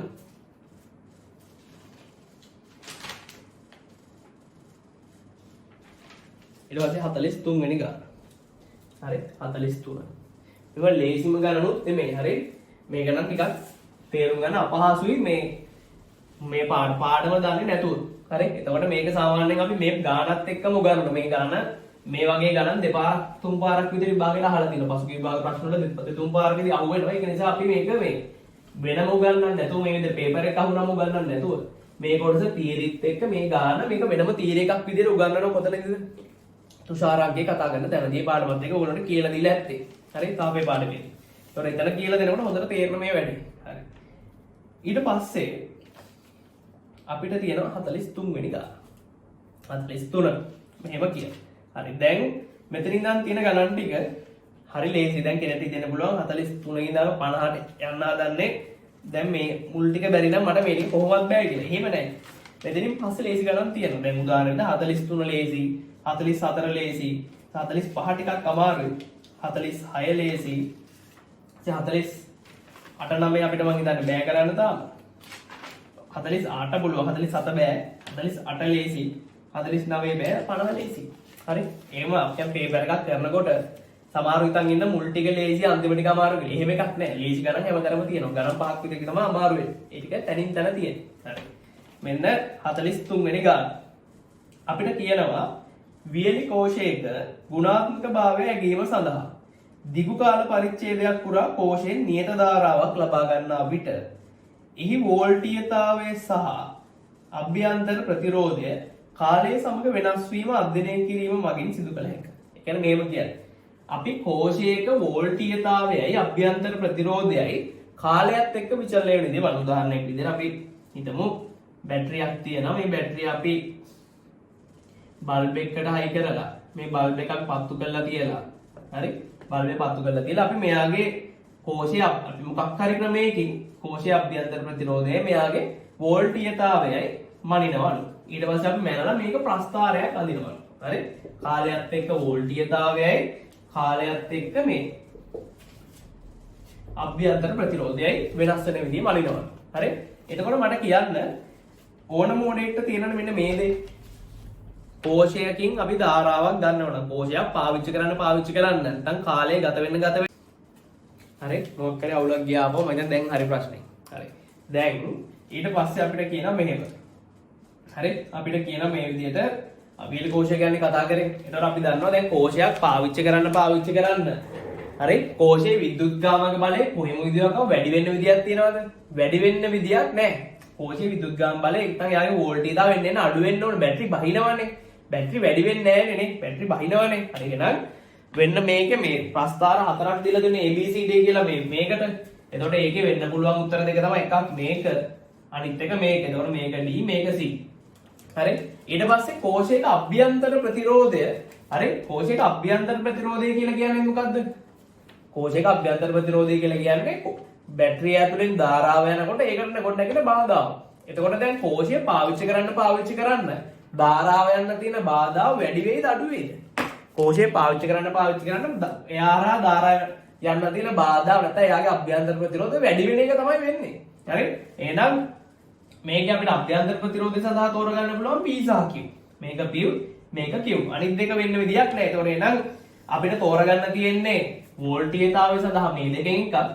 මේ අභ්‍යන්තර ප්‍රතිරෝධය සඳහා මේ දෙකෙන් එකක්. හරි? එතකොට දැන් මේ දේව තමයි වෙන්න පුළුවන් ප්‍රස්ථාර. මේක කියනවනේ මේ විය නොහැකි ප්‍රස්ථාර වගේකුත් තියෙනවා කියලා. එතකොට මේ තියෙන්නේ වෙන්න පුළුවන් ප්‍රස්ථාර. විය හැකි ප්‍රස්ථාර. ඊට පස්සේ ඕකෙන් අපි තෝරගන්න ඕනේ මොකද්ද? විය හැකි ඒ වගේනොත් හොඳ මේක. හරි? හොඳ මේක. එතකොට වඩා හොඳ වෙන්නේ මොකද්ද? අපි කැමති බැටරිය අඩුවෙන් බහිනවා නම් හොඳයි. ප්‍රතිරෝධය අඩුවෙන් වැඩි වෙනවා නම් හොඳයි. එතකොට බැටරිය හිමින් බහින්නේ කාගේද? මෙන්න එකමන්ට අඩු වෙනවා. මේකේ තමයි හිමින් අඩු වෙලා තියෙන්නේ. එහෙනම් C හොඳයි. මේකේ අභ්‍යන්තර ප්‍රතිරෝධය ගොඩක් වැඩි වෙලා ටිකක් වැඩි වෙලා. එහෙනම් Q හොඳයි. එහෙනම් C සහ Q. පැහැදිලිද? එහෙනම් C කියන එක්කෙනයි Q කියන එක්කෙනයි තමයි අපිට තෝරගන්න වෙන්නේ මේකේ පිළිතුර විදියට. හරි? ඒතර මුලින්ම තේරුම් ගන්න ඕනේ වෙන්න බැරියොත් දැන් කෙනෙක් මෙහෙම කරන්න පුළුවන්. හොඳ මේකනා A මේකේ ඊට පස්සේ මේකෙන් තෝරගන්න ඔය ඇයි? ඉතින් පාවිච්චි කරන්න වෝල්ටේජ් එක වැඩි වෙනවා නම් හොඳයි නේද? ඒතර බැටරිය අපි බල්බ් එක පත්තු කරනකොට ඊළඟ වාරෙ ටික බල්බ් එකේ දීප්තිය වැඩි වෙනවා. ඉතින් හොඳයිනේ බැටරිය එන්නේ charge වෙනවනේ කරන්ට් එක ගන්න. එහෙම වෙනවා හොඳයිනේ ශක්තිය අර්බුදේ විසඳුමක් මේකයි. බැටරියක් ගෙනල්ලා පාවිච්චි කර ගන්නවා එන්නේ මේක කරන්ට් එක වැඩි වෙනවා. කවදා බැටරිය බහින්නේ බැටරි වෝල්ටේජ් වැඩි වෙනවා. බැටරිය අගිනවා ඒ පාර. හරි එහෙම වෙන්නේ නැහැ නේ. ඒක නිසා මේව වැරදි. හරි හොඳ මේක කරාගෙන මේ දෙක ගන්න බෑ. කෝෂයක් පාවිච්චි කරන්න එයාගේ අභ්‍යන්තර ප්‍රතිරෝධය අනිවාර්යෙන් වැඩි වෙනවා. වෝල්ටේජ් එක අනිවාර්යෙන් අඩු වෙනවා. ඇත්තටම මේ කෝෂයක වෝල්ටේජ් එක අඩු වෙන්නේ එයාගේ අභ්‍යන්තර ප්‍රතිරෝධය වැඩි වෙන හින්දා කියලා තමයි සොයාගෙන තියෙන්නේ. හරි. ඊට පස්සේ අපි බලනවා 43 මේ කතා කරේ. ඊපස්සේ 44 වෙනි ගාන. 44. 44 ආලෝකයේ පාඩමේ ගානක් තියෙනවා. හරි. මේක හදන්න මේ ලේසර් කියන කෙනා ගැන ලොකු දැනුමක් අපිට ඕන වෙන්නේ නැහැ. හරි. මාළුවෙක්ගේ ගානක් තියෙන්නේ මේකේ මේ. මෙහෙම කියන්නේ. මෙන්න ඉවුරක් තියෙනවා. හරි වැවගේ ඉවුරක් තියෙනකොට මේ වැවේ ඉන්නව මාළුවෙක්. හරි වැවේ ඉන්නවලු මාළුවෙක්. දැන් මේ මෙතන ඉන්න මිනිහට මේ වැවේ මාළුවා ඉන්න තැන හරියටම නිශ්චය කරගන්න ඕනලු. හරි මාළුවා ඉන්න තැන මෙයාට හරියටම සොයා ගන්න ඕනලු. ඒත් දැන් මාළුවා දැන් මෙහෙමනේ. අපි දැන් මෙහෙම උඩින් බැලුවාම අපිට මාළුවා ඉන්න තැන හරියටම පේනවද? පේන්නේ නැහැ. අපි කෙලින්ම දැන් මාළුවා දැන් මෙතන මාළුවා හිටියනම් මාළුවා ගොඩ හිටියනම් අපිට කෙලින්ම මාළුවා ඉන්න තැන හරියටම පේනවා. ඇයි? ඇහැ තියෙන මාධ්‍යම තමයි මාළුවත් ඉන්නේ. දැන් මාළුව වතුරේ ඉන්නකොට අපි ඉන්නේ ගොඩ නම් හරි. එතකොට අපිට මාළුව ඉන්න තැන හරියටම පේන්නේ නැහැ. අතන මොකද අපිට මාළුව පේන්නේ නැහැ. අපිට එනම් මොකද්ද පේන්නේ? අපි උඩින් බැලුවහම අපිට පේන්නේ මාළුවගේ ප්‍රතිබිම්බයක්. ඒතර මාළුව ටිකක් මෙහෙම ඉස්සිලා ඉන්නවා වගේ තමයි අපිට පේන්නේ. හරි. මේකට අපි කියන මොකක් කියලා දෘශ්‍ය විස්ථාපනය කියලා කියන්නේ. ඒතර අපි උඩින් බැලුවහම අපිට මාළුව ටිකක් උඩින් ඉන්නවා කියලා තමයි පේන්නේ. හරි. දැන් මේ මිනිහා දැන් තීරණය කරනවා හරි එතකොට දැන් මාළුවාගේ ඉඳන් නිකුත් වෙන ආලෝක කිරණ අපි අඳොත් එහෙම හරි මාළුවාගේ නිකුත් වෙන ආලෝක කිරණ අපි අඳොත් එහෙම ඔහොම ඇවිල්ලා මෙතනින් ඉවතට වර්ධනය වෙලා එන්නේ මිනිහා කොට කරගම් කොට මිනිහෙක් වෙන්නේ නැද්ද හරි එතකොට ඔහොමනේ එන්නේ මෙතෙන්ට ඇවිල්ලා අභිලම්බයෙන් ඉවතට වර්ධනය වෙලා තමයි මිනිහාගේ හැඩ වැටෙන්නේ එතකොට මෙයාට පේන්නේ මාළුවා මෙතන ඉන්නවා වගේ තමයි පේන්නේ හරි දැන් ඒතර ඕක තමයි වෙන වැඩේ. ඒතොර මෙතන ඉන්න මාළුවා මෙයාට පේන්නේ මෙතන ඉන්නවා වගේ. අතනම ගොත් මිනිහා මේ ගොඩබිමේ ඉඳන් බලනකොට එයාට මාළුවා පේන්නේ නැහැ. මාළුවාගේ ප්‍රතිබිම්බය තමයි පේන්නේ. හරි. එතකොට මාළුවාගේ ප්‍රතිබිම්බය පේන ওই විදිහට. ඊට පස්සේ හරි ඊට පස්සේ අපිට කියනවා මෙහෙම හරි මේ මිනිහා මාළුව ඉන්න තැන නිශ්චය කරගන්න ලේසර් එකක් පාවිච්චි කරනවා. අපිට ලේසර් ටෝච් එකක් කියලා. මෙයා ලේසර් එකක් නැත්නම් ලේසර් බීම් එකක් නැත්නම් ලේසර් ආලෝක කදම්බයක් යවලා මාළුව ඉන්න තැන හොයාගන්න තමයි හදන්නේ. ඒතර මාළුව ඉන්න තැන හොයාගන්න මොකද වෙන්න ඕනේ? මේ එන ලේසර් එළිය මාළුවගේ ඇඟට වැටෙන්න ඕනේ. ඇත්තටම මාළුවගේ ඇඟට වැටෙන්න ඕනේ. හරි? මාළුවගේ ඇඟට වැටෙන්න ඕනේ. එතකොට ලේසර් ආලෝකය කියලා කියන්නේ හරි? ලේසර් ආලෝකය කියලා කියන්නේ ආලෝකයේ එක ප්‍රභේදයක්. හරි? તો ලේසර් ආලෝකයේ විශේෂ ලක්ෂණ තියෙනවා. අපි ලේසර් ආලෝකයේ හදන විදිය ගැන එහෙම කතා කරන පදාර්ථ විකිරණය චුට්ටක් කරාට පස්සේ. හරි? එතකොට මේ වැදගත් දේ තමයි මේ ලේසර් ආලෝකයේ මේ දෘශ්‍යාලෝකයේ ගතිගුණ පිළිපදින. කියන්නේ වර්තනයේ පරාවර්තනය කියන ඒවා ලේසර් කියන ආලෝකයක් ඒ විදිහට මේ නියම පිළිපදින. කියන්නේ වර්තන නියම පරාවර්තන නියම පිළිපදිනවා. එහෙනම් මේ ලේසර් ආලෝකයක් මේ විදිහට වර්තනය වෙනවා. දැන් අපිට මාළුවාගේ ඇඟට මේ ටෝච් එක වැදෙන්න ඕන නම් අපි මේ ලේසර් ටෝච් එක අල්ලන්න ඕනේ කොහොමද කියලා අහන්නේ. දැන් කෙනෙක් කියන්න පුළුවන් ඉතින් මාළුවාට වැදෙන්න ඕන නම් අපි මාළුවාගේ සත්‍ය පිහිටීම මේකනේ. අපි මාළුවාගේ සත්‍ය පිහිටීම ගෙලින් ටෝච් එක අල්ලනවා කියලා කියනවා. කියන්නේ මෙතන ඉඳන් මෙහෙම ටෝච් එක ගහනවා කියලා කියන්න පුළුවන්. කොහොම? දැන් මෙහෙම ටෝච් එක ගැහුවොත් හරියනවද? හරියන්නේ නැහැ. ආලෝක කිරණේ මෙහෙම ඇවිල්ලා මෙතනින් වාතයේ සිට ජලයටනේ විරල මාර්ගයෙන් ගහන මාර්ගය. එතකොට මෙයා අභිලම්බේ දෙසට නැවෙනවා. එතකොට මෙහි යන්නේ. එතකොට අපි මෙයාගේ ඇත්ත පිහිටීම අපි කොහොමද ගණනය කිරීමක් කරලා හොයාගෙන අපි මෙයාගේ ඇත්ත පිහිටීමට ගෙලින් ලේසර් ටෝච් එක ඇල්ලුවොත් එහෙම මෙතෙන්ට එනකන් හරි පාර ඇවිල්ලා මෙතනින් පාර වෙනස් කරලා යනවා.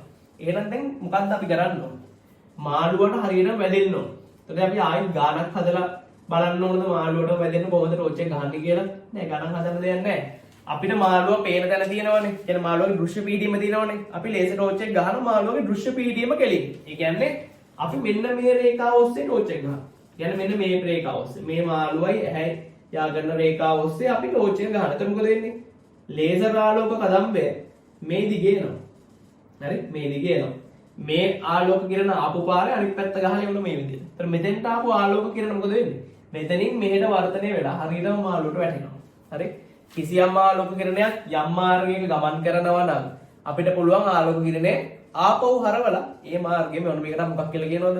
ආලෝකයේ ප්‍රතිවර්තිතා මූල ධර්මය කියලා කියන. ඒක කියන්නේ අපිට හරවලා එවන්න පුළුවන්. ඒතකොට එහෙනම් මාළුවගෙන් එන ආලෝක කිරණේ මෙහෙම ඇවිල්ලා මෙහෙම ගිහිල්ලා මිනිහාගේ හැර වැටුණා නම් අපි ඒ පාර දිගේ අනිත් පැත්තට ආලෝක කිරණයක් එවුවොත් මෙයා මෙහෙම ගිහිල්ලා මෙහෙම එනවම තමයි. පැහැදිලිද? හරි.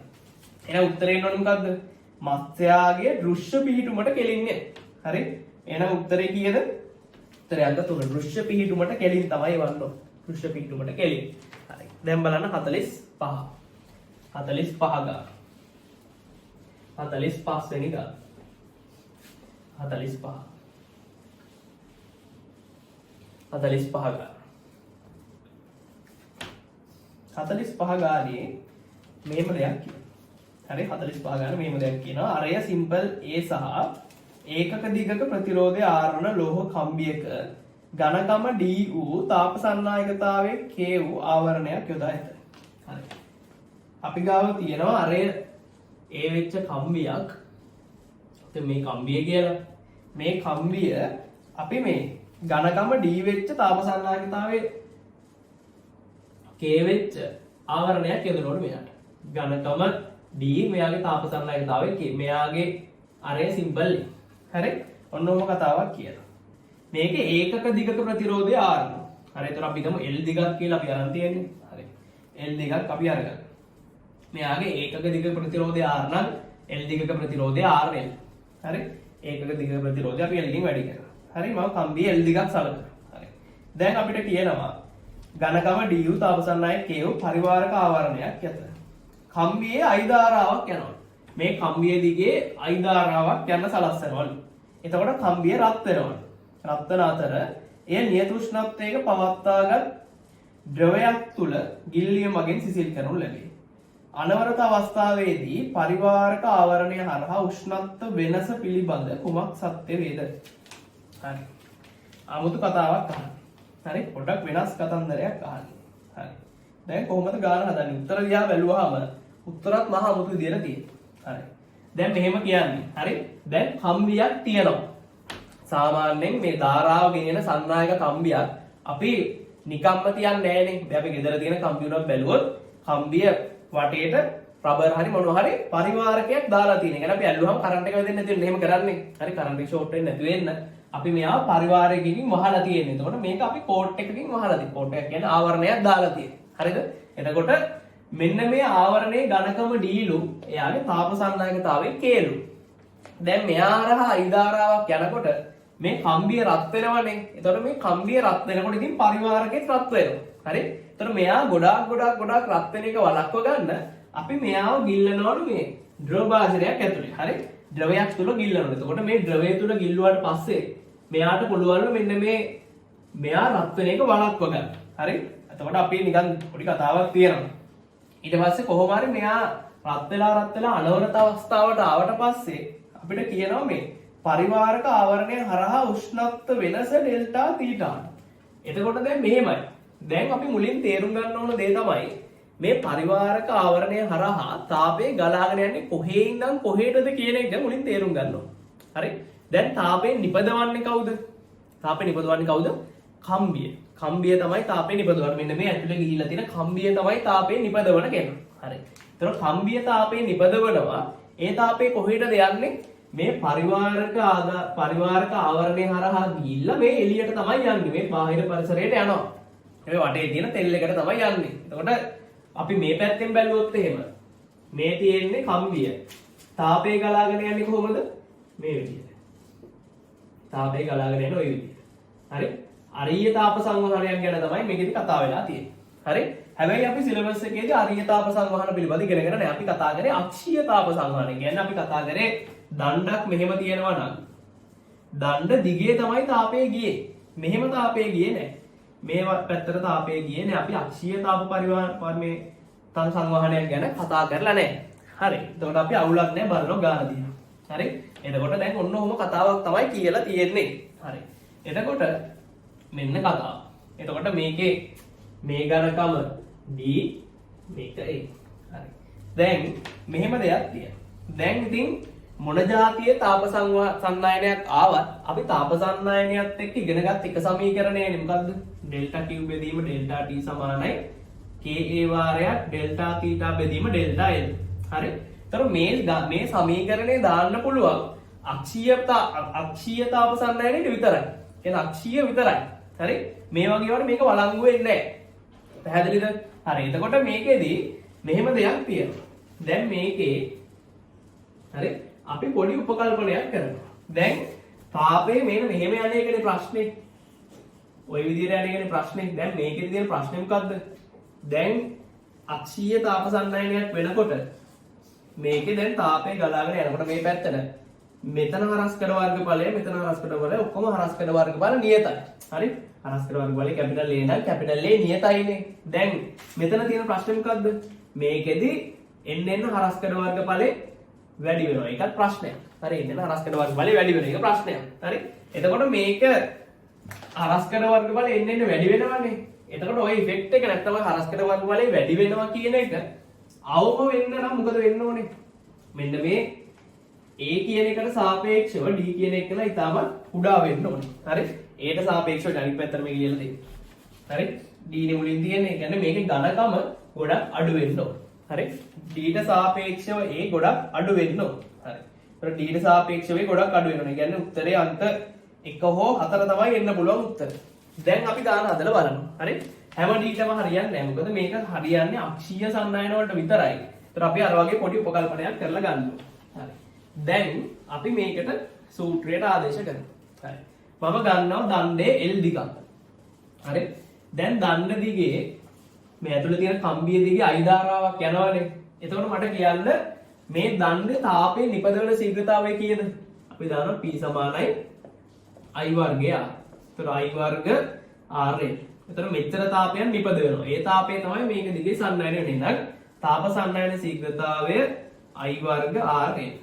හරි? I වර්ග R. ඊට පස්සේ මේක සමාන වෙන්න ඕන Ka වාරයක් උෂ්ණත්ව අනුක්‍රමණය. එතකොට K කියලා කියන්නේ තාප සන්නායකතාවය, A කියලා කියන්නේ හරස්කඩ වර්ගඵලය. එතකොට තාපය ගලාගෙන යන්නේ මේ පැත්තට. ඊට ලම්බක හරස්කඩ වර්ගඵලය කියන්නේ මේ වගේ හරස්කඩ වර්ගඵලයක්. කියන්නේ මෙන්න මේ වගේ එකනේ. හරි. එතකොට දැන් අපිට තේරෙන්න ඕනේ මේ හරස්කඩ වර්ගඵලය ඈතට යන්න හරස්කඩ වර්ගඵලය වැඩි වෙනවා. හරස්කඩ වර්ගඵලය වැඩි වෙනවා. එතකොට හරස්කඩ වර්ගඵලය එන්න වැඩි වෙන හින්දා අපි මේකට මධ්‍යස්ථ හරස්කඩ වර්ගඵලයක් තමයි දාන්නේ. එතකොට අපි මෙතන ළඟින්ම ගත්තොත් එහෙම මෙයාගේ අර a නේ.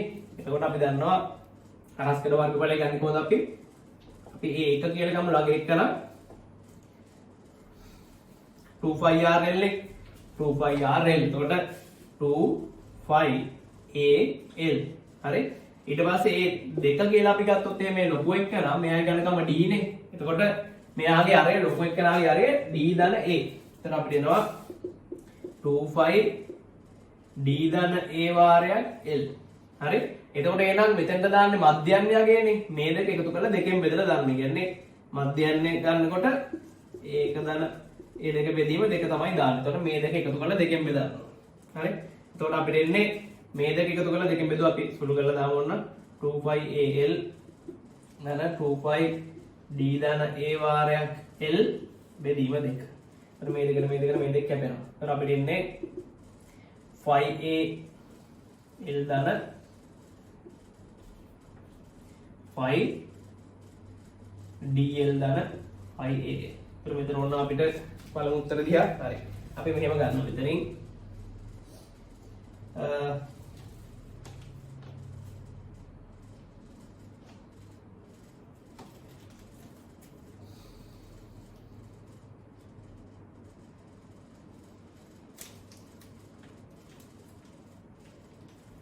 හරි. අපි මෙතනින් l ලකුණක් එළියට ගන්න. හරි. අපි ගමු මෙතනින් 5 මෙතන අපි තාපේ ලියමු 2π al ධන 5dl. හරි. අපි 2π එළියට ගත්තොත් එහෙම මෙතන 2π l අපි එළියට ගත්තොත් එහෙම මෙතන එන්නේ a ධන d බෙදීම 2. ඔය විදිහට. හරි. මේක අපි ලියනවා මෙතෙන්ට දාන්න. ඒතර අපි දෙනවා මෙතන එනවා අපිට මම මේක දාන්න. මෙතන එන්නේ අපිට 2πal a ධන d බෙදීම 2. මම මේ උත්තරේ දිහා බලලා තමයි චුට්ටක් මේ විදිහට හදාගත්තේ. නැත්නම් පස්සේ සුළු කරන්න ගියාම අමාරුයි. හරි. ඊට පස්සේ අපිට එනවා මෙතන ඩෙල්ටා තීටා බෙදීම ඩෙල්ටා l. ඩෙල්ටා තීටා කියලා කියන්නේ මේ දෙපැත්ත උෂ්ණත්ව වෙනස. ඒක එහෙමම ගන්න. මේ දෙක අතර දුර සිම්බල් d. ඔය විදිහට. දැන් මේල්ට මේල් කැපෙනවා. අපිට ඕනේ ඩෙල්ටා තීටානේ. එහෙනම් මේක උක්ත කරලා ගන්න. එහෙනම් i වර්ග r මේ පැත්තේ තියෙනවා. මේ d අකුර එනවා මෙතෙන්ට d බෙදන්න ඕනේ. මෙතන තියෙනවා 2πk. මෙතන තියෙනවා a ධන d බෙදීම 2 සමානයි ඩෙල්ටා තීටා. ඔන්න ඔක තමයි උත්තරේ එන්න ඕනේ. එහෙනම් උත්තරේ එන්න ඕන උත්තරේ අංක 1 තමයි එන්න ඕනේ. 2πk a ධන d බෙදීම 2 ඔය විදිහට එන්න ඕනේ. පැහැදිලි? i වර්ග r d බෙදීම 2πk වරහන් ඇතුලේ a ධන d බෙදීම 2. පැහැදිලිද? හරි. එතකොට මේකත් අනිවාර්යෙන් තියෙන්න ඕන. හරි. d කියන කෙනා කුඩා වෙන්න ඕනේ. ඊට වඩා ගොඩක් ගණකම් පුළුවන් තරම් අඩු වුණාම තමයි මේ සමීකරණය සත්‍ය වෙන්නේ. මොකද මේකේ ප්‍රශ්නේ අපි මේක ඉගෙන ගත්තේ අක්ෂීය තාප සම්නයනය සඳහා. හැබැයි මෙතන අපි දාන්නේ අරීය තාප සම්නයනය සඳහා. වැරතන වචනේ මොකද්ද? අක්ෂීය තාප සම්නයනයක් එක්ක ඉගෙන ගත්තේ. දැන් මෙතන අරීය තාප සම්නයනයක් තියෙනවා. ඊට පස්සේ බලන්න 46 වෙනි ගාන. 46 වෙනි ගාන.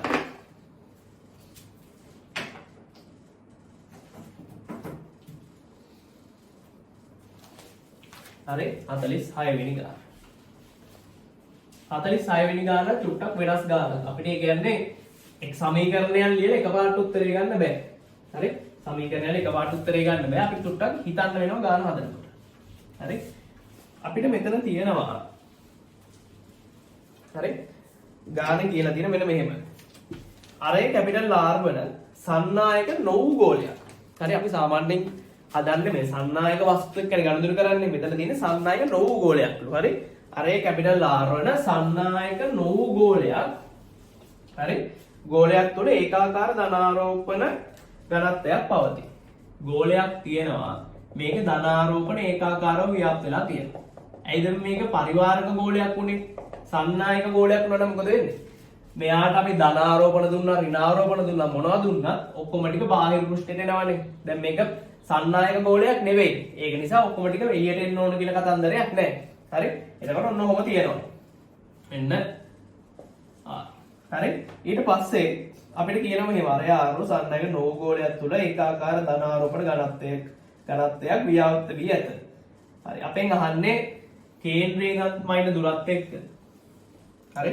r1 විභවයේ විචලනය තමයි අහන්නේ. r1 v ගේ විචලනය. හරි. දැන් එතකොට අපි මෙහෙම දෙයක් ගන්න. හරි. අපි සන්නායක ගෝලයක නම් මෙතනින් එළියේ දැන් සන්නායක ගෝලයක නම් ප්‍රස්ථාරයනේ කොහොමද? සන්නායක ගෝලයක් ගත්තා නම් මෙහෙම ගියා. කොහොම ගියා? ඔක තමයි ප්‍රස්ථාරය. හරි. සන්නායක ගෝලයක් ගත්තොත්. දැන් මෙතන තියෙන්නේ සන්නායක ගෝලයක් නෙවෙයි. පරිවාරක ගෝලයක් තමයිලු තියෙන්නේ. හරි. පරිවාරක ගෝලයක් තියෙන්නේ. ඒත් පරිවාරක ගෝලයක් ගත්තා අපිට මෙතනින් මේ පැත්ත ටික වෙනස් වෙන්නේ නැහැ. හරි. මෙතනින් මේ පැත්ත ටික වෙනස් වෙන්නේ නැහැ. මේ ටික ඔහොම තමයි එන්නේ පරිවාරක ගෝලය සඳහා. දැන් පරිවාරක ගෝලයක ඇතුලේ විභවය ගැන අපි කතා කරලා නැහැ ඇත්තටම ගත්තොත්.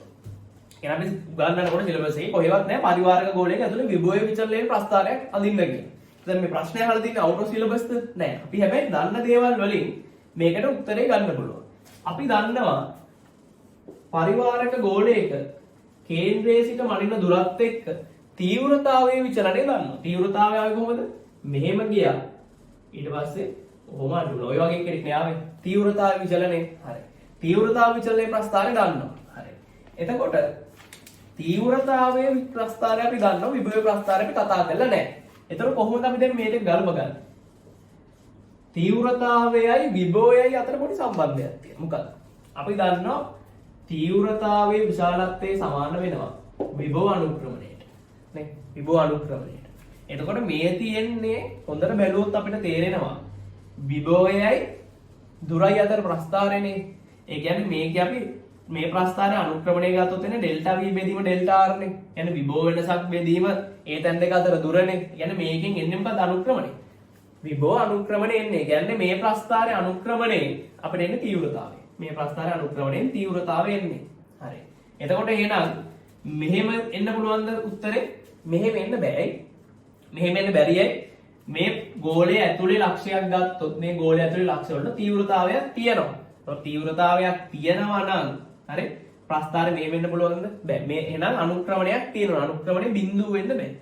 අනුක්‍රමණය බිඳුව වෙන්න බෑ. අනිත් දේ තමයි මේ තීව්‍රතාවය එන්න වැඩි වෙනවා. තීව්‍රතාවය එන්න වැඩි වෙනවා දුරත් එක්ක. ඒතර තීව්‍රතාවය එන්න වැඩි වෙනවා නම් මේකේ ප්‍රස්ථාරය අනුක්‍රමණය තීව්‍රතාවයනේ. එහෙනම් මේ ප්‍රස්ථාරය අනුක්‍රමණයක් මොකද වෙන්න ඕනේ? එන්න වැඩි වෙන්න ඕනේ. එහෙනම් මේක ඇතුලේ ප්‍රස්ථාරය අනුක්‍රමණය එන්න වැඩි වෙන කෙනෙක් වෙන්න ඕනේ. එතකොට අපිට තේරෙනවා මේකේ අනුක්‍රමණය වැඩි වෙන જાතියේ ප්‍රස්ථාර තියෙන එකයි. බෑවුම වැඩි වෙන ප්‍රස්ථාර තියෙන එකයි. එහෙනම් උත්තරේ කීයද? උත්තරය අංක 4. අනිත් හැම එකකම අනුක්‍රමණය නියතයි. පළවෙනි එකේ ඇතුලේ අනුක්‍රමණය බිඳුවයි, දෙවෙනි එකේ බිඳුවයි, තුන්වෙනි එකේ බිඳුවයි, හතරවෙනි එකේ අනුක්‍රමණය නියතයි. වැඩි වෙන්නේ නැහැ. එහෙනම් හතරේ පස්වෙනි එකේ අනුක්‍රමණය නියතයි. මේ හතරවෙනි එකේ තමයි උත්තරය අපිට තෝරගන්න වෙන්නේ අනුක්‍රමණය ওই විදිහට වැඩි වෙන ප්‍රස්ථාරයක් සඳහා. පැහැදිලිද? හරි. ඒකත් හදාගන්න. ඊට පස්සේ අපිට 47 බෑ.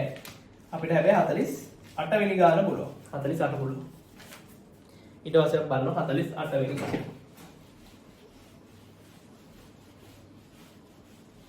48 වෙනි ගාන. බලන්න 48 වෙනි ගාන පුළුවන්ද කියලා. 48.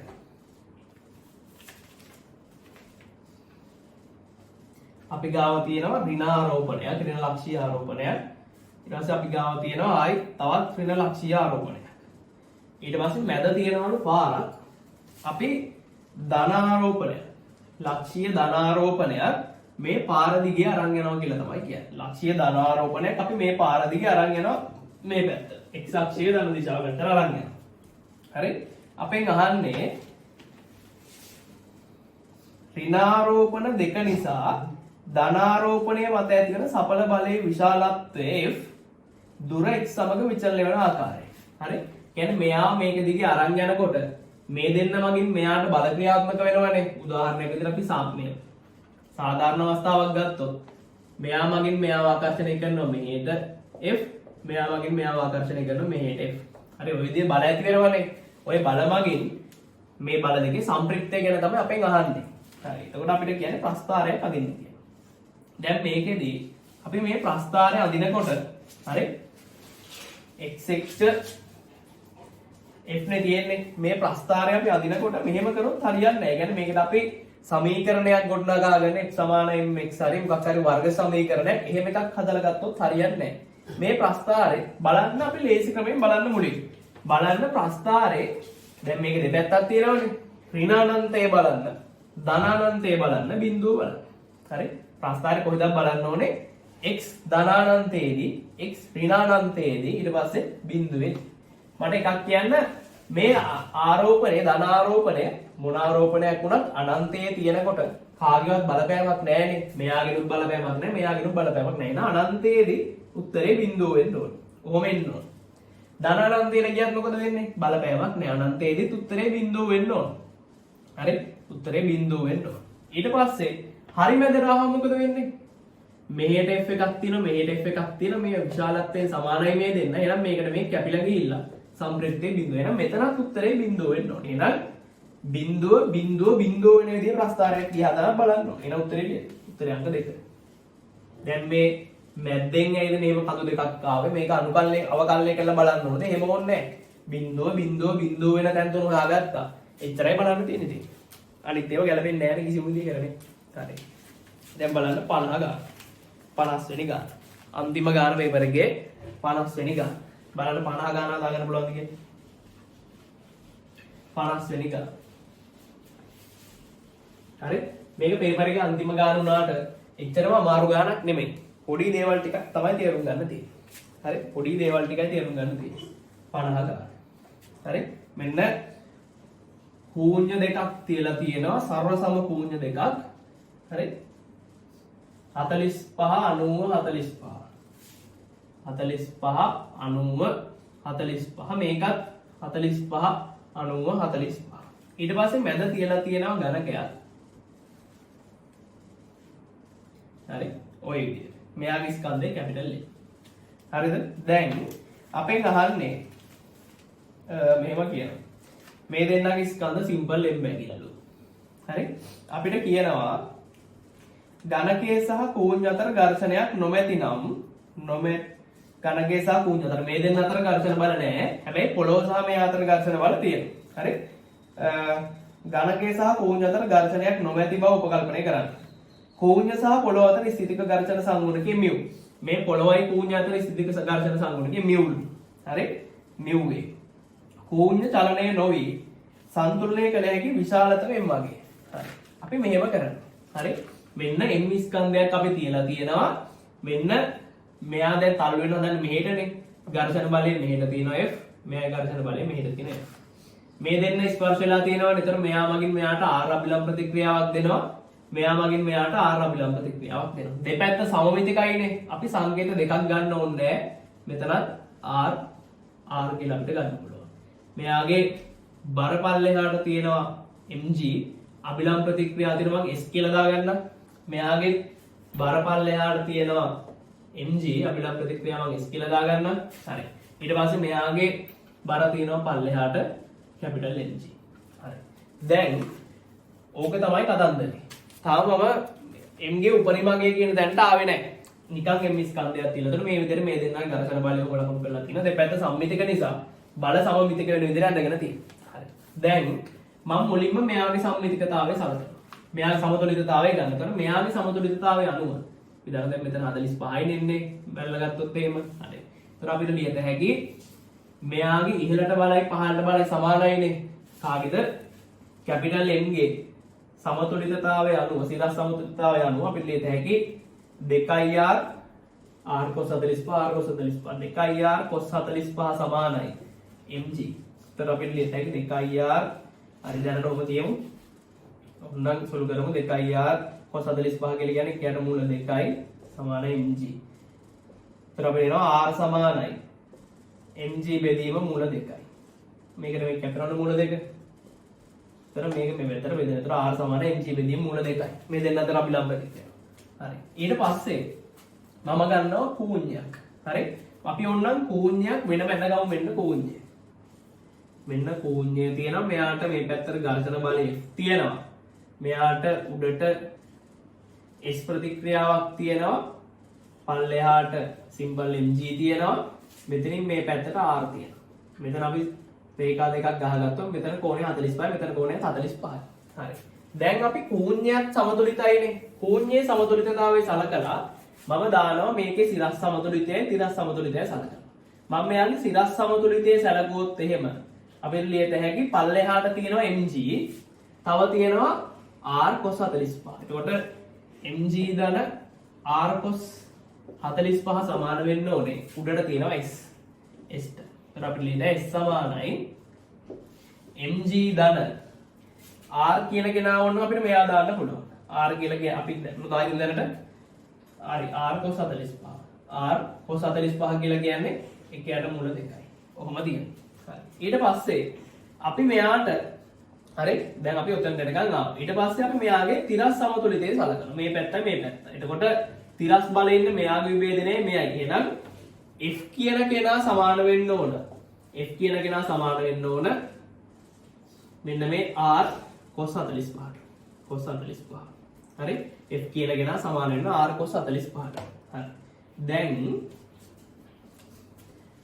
හරි r cos 45. දැන් අපි මෙහෙම වැඩක් කරනවා. දැන් r කියන කෙනාට අපිට ඕන නම් මෙතනින් ආදේශ කරන්න පුළුවන්. අපි ආදේශ කරමු f සමානයි r කියලා කියන්නේ mg බෙදීම මූල 2 වැඩි කිරීම cos 45. කියන්නේ මූල 2. يعني f කියලා කියන්නේ mg බෙදීම 2. මේ f කියලා කියන්නේ මේ මොන ඝර්ෂණ බලයද? අපි දන්න අපි මේ නිකම් මේ දෙන්න අතර කියාගන්න ඝර්ෂණ බලය. අපිට ආව mg බෙදීම 2. හරි. ඊට පස්සේ මෙතන අපි s තව ටිකක් සුළු කරගත්තොත් අපිට පුළුවන් s සමානයි mg ධන r බෙදීම මූල 2. r කියලා කියන්නේ mg බෙදීම මූල 2. කිරීම කියන මූල 2. ඒතර අපිට එනවා s සමානයි මෙතන එන්නේ m ධන කැපිටල් M බෙදීම 2යි g. අපි දැන් s උත් හොයාගත්තා. දැන් අපි දැන් මෙහෙම හොයාගෙන ගියාට පස්සේ අපිට මොකුත් මේ සම්බන්ධයක් එනවද? මොකුත් සම්බන්ධයක් එන්නේ නැහැ. නිකන් ඔය හදාගෙන ගියා. දැන් අපි ඝර්ෂණ බලය දන්නවා, අභිලම්බ ප්‍රතික්‍රියා ටික දන්නවා. දැන් අපෙන් අහන්නේ මොකද්ද? මේකෙදි අපෙන් අහන්නේ m ගේ අගය නෙමෙයි. නිකන් m ගේ අගය නෙමෙයි. m ගෙට තියෙන්න පුළුවන් විශාලතම අගය. එතකොට අපි දන්නවා මේ අසමානතාවයක් ගන්න වෙනවා. විශාලතම අගය ගන්න නම්. එතකොට කොහෙන්ද අපි අසමානතාවයක් ගන්නෙ? එතකොට අපි අසමානතාවය ගන්න මෙන්න මෙතනින්. අපි දන්නවා පෘෂ්ඨ දෙකක් අතර ක්‍රියා කරන්න පුළුවන් උපරිම ඝර්ෂණ වලට අපි නමක් කියනවා. මොකක්ද? පෘෂ්ඨ දෙකක් අතර ක්‍රියා කරන්න පුළුවන් උපරිම ඝර්ෂණ වල අපි දන්නවා ඒක සීමාකාරී ඝර්ෂණ වල. එතකොට අපි දන්නවා x සීමාකාරී ඝර්ෂණ වල අපිට සොයන්න පුළුවන් f සමානයි μr සමීකරණය. ඒක අපි දානවා මෙන්න මේ ශූන්‍යකට. එතකොට අපිට එනවා f සීමාකාරී සමානයි μ වාරයක් මෙතන r නෙමෙයි s. හරි s කියන්නේ මෙන්න මෙයා. අපි හිතන්නේ f සීමාකාරී සමානයි μ වාරයක් m ධන m බෙදීම 2යි g. හරි ඔය විදිහට. හරි. දැන් මේ f කියන කෙනයි f සීමාකාරී කියන කෙනා එක්කෙනෙක්මද? නැහැ. f සීමාකාරී කියලා කියන්නේ මේ පෘෂ්ඨ දෙක අතර තියෙන පුළුවන් උපරිම ඝර්ෂණ බලය. f කියලා කියන්නේ මේ පෘෂ්ඨ දෙක අතර තියෙන ඝර්ෂණ බලය. ඒතර මේ පෘෂ්ඨ දෙක අතර තියෙන ඝර්ෂණ බලය අනිවාර්යයෙන්ම සීමාකාරියකට වඩා අඩු හෝ සමාන වෙන්න ඕන. හරි මම දැන් මේ කැලේ මකුණ මේක අපි අවශ්‍ය ප්‍රයෝජනෙ ගත්තානේ. හරි. එතකොට එහෙනම් මේ තියෙන දේත් එක්ක අපිට ලියන්න f සීමාකාරී කියන කෙනාට වඩා f කියන කෙනා එක්ක කුඩා වෙන්න ඕනේ. නැත්තම් සමාන වෙන්න ඕනේ. සමානව තියෙන සීමාකාරී අවස්ථාව. හරි. දැන් ආදේශ කරනවා. මේ පැත්තට එන්නේ μ m ධන m බෙදීම 2යි g. මේ පැත්තට එන්නේ mg බෙදීම 2යි g කැපෙනවා. හරි. එතකොට අපි මේක සුළු කරලා ගන්න ඕන උත්තරේ. දැන් අපිට ඕනේ m නේ. අපි මේකේ එනවා μ m ධන μ m බෙදීම 2 මෙතන තියෙන m බෙදීම 2. හරි දැන් මම මේ කොටසත් මගනවා ඊට පස්සේ අපි සුළු කරලා ගමු. හරි. අපිට වීඩියෝ පිටිපස්සට අරන් හදා ගන්න පුළුවන් නේ ගන්න. හරි. ඊට පස්සේ අපි ඔක්කොම ටික ඕන දෙකෙන් වැඩි කරමු. එතකොට අපිට ඕන 2යි μ m ධන μ m m. හරි. ඊට පස්සේ අපි මෙයාව ගෙනියනවා අනිත් පැත්තට. එතකොට අපිට එනවා 2යි μ m මෙතන m එළියට ගත්තාම 1 ඍණ μ. හරි. එතකොට අපිට එනවා එහෙනම් m කියන කෙනා කුඩා හෝ සමානයි. මේක අසමයක අනිත් පැත්තට ලියන්න. හරි. 2යි μ m බෙදීම 1 ඍණ μ. මෙතන කරේ බොහොම පොඩි දෙයක්. හරි. මේක මේ පැත්තට බෙදුවා. එතකොට මේ විදිහට 2යි μ m බෙදීම 1 ඍණ μ. මේ පැත්තට අපිට පුරු නැති හින්දා මම මෙයා මේ ඉස්සරහට ගත්තා. එතකොට අපිට එනවා හරි අපිට එනවා මෙන්න මේ වගේ අදහසක් තමයි එන්නේ. හරි අපිට ඇවිල්ලා තියෙනවා m කියන කෙනා මේ අගයට වඩා කුඩා හෝ සමානයි. m කියන කෙනා මේ අගයට වඩා කුඩා හෝ සමානයි. කුඩා හෝ සමානයි. හරි මෙයාට වඩා මෙයා කුඩා හෝ සමානයි. එහෙනම් m ට තියෙන්න පුළුවන් විශාලම අගය නේද අපෙන් ගානේ අහන්නේ. එහෙනම් m මෙයාට වඩා කුඩා හෝ සමාන නම් m ට තියෙන්න පුළුවන් විශාලම අගය කීයද? මෙන්න මේ අගය. එහෙනම් m ගේ තියෙන්න පුළුවන් විශාලම අගය මොකක්ද? 2 μm බෙදීම 1 ඍණ μ. එහෙනම් උත්තරේ එන්න ඕන මොකක්ද? උත්තරේ අංක 3 ගත්තා නම් හරි. උත්තරේ අංක 3 සොයාගත්තා නම් හරි. පැහැදිලිද? එතකොට අපි මේ කතා කරේ 2011 MCQ. හරි. ඉතින් අපි 2012 MCQ එක කතා කරනවා ඉරිදා රෑ 10 කාලට. හරි. එහෙනම් එතකන් වැඩ ටික කරලා තියෙන 2012 එක සාකච්ඡා කරන්න කලින් තමන් පේපර් එකේ ප්‍රශ්න 50ම උත්සාහ කරලා තියන්න. 2011 තියෙන අඩුපාඩු ඔක්කොම ටික හදාගෙන තියාගන්න. පැහැදිලිද? එහෙනම් අපි පන්ති ආදර මෙතනින් නතර කරනවා. වැඩ ටික කරලා ඊළඟ දවසේ පන්තියට සහභාගී වුණා නම් සාර්ථකයි.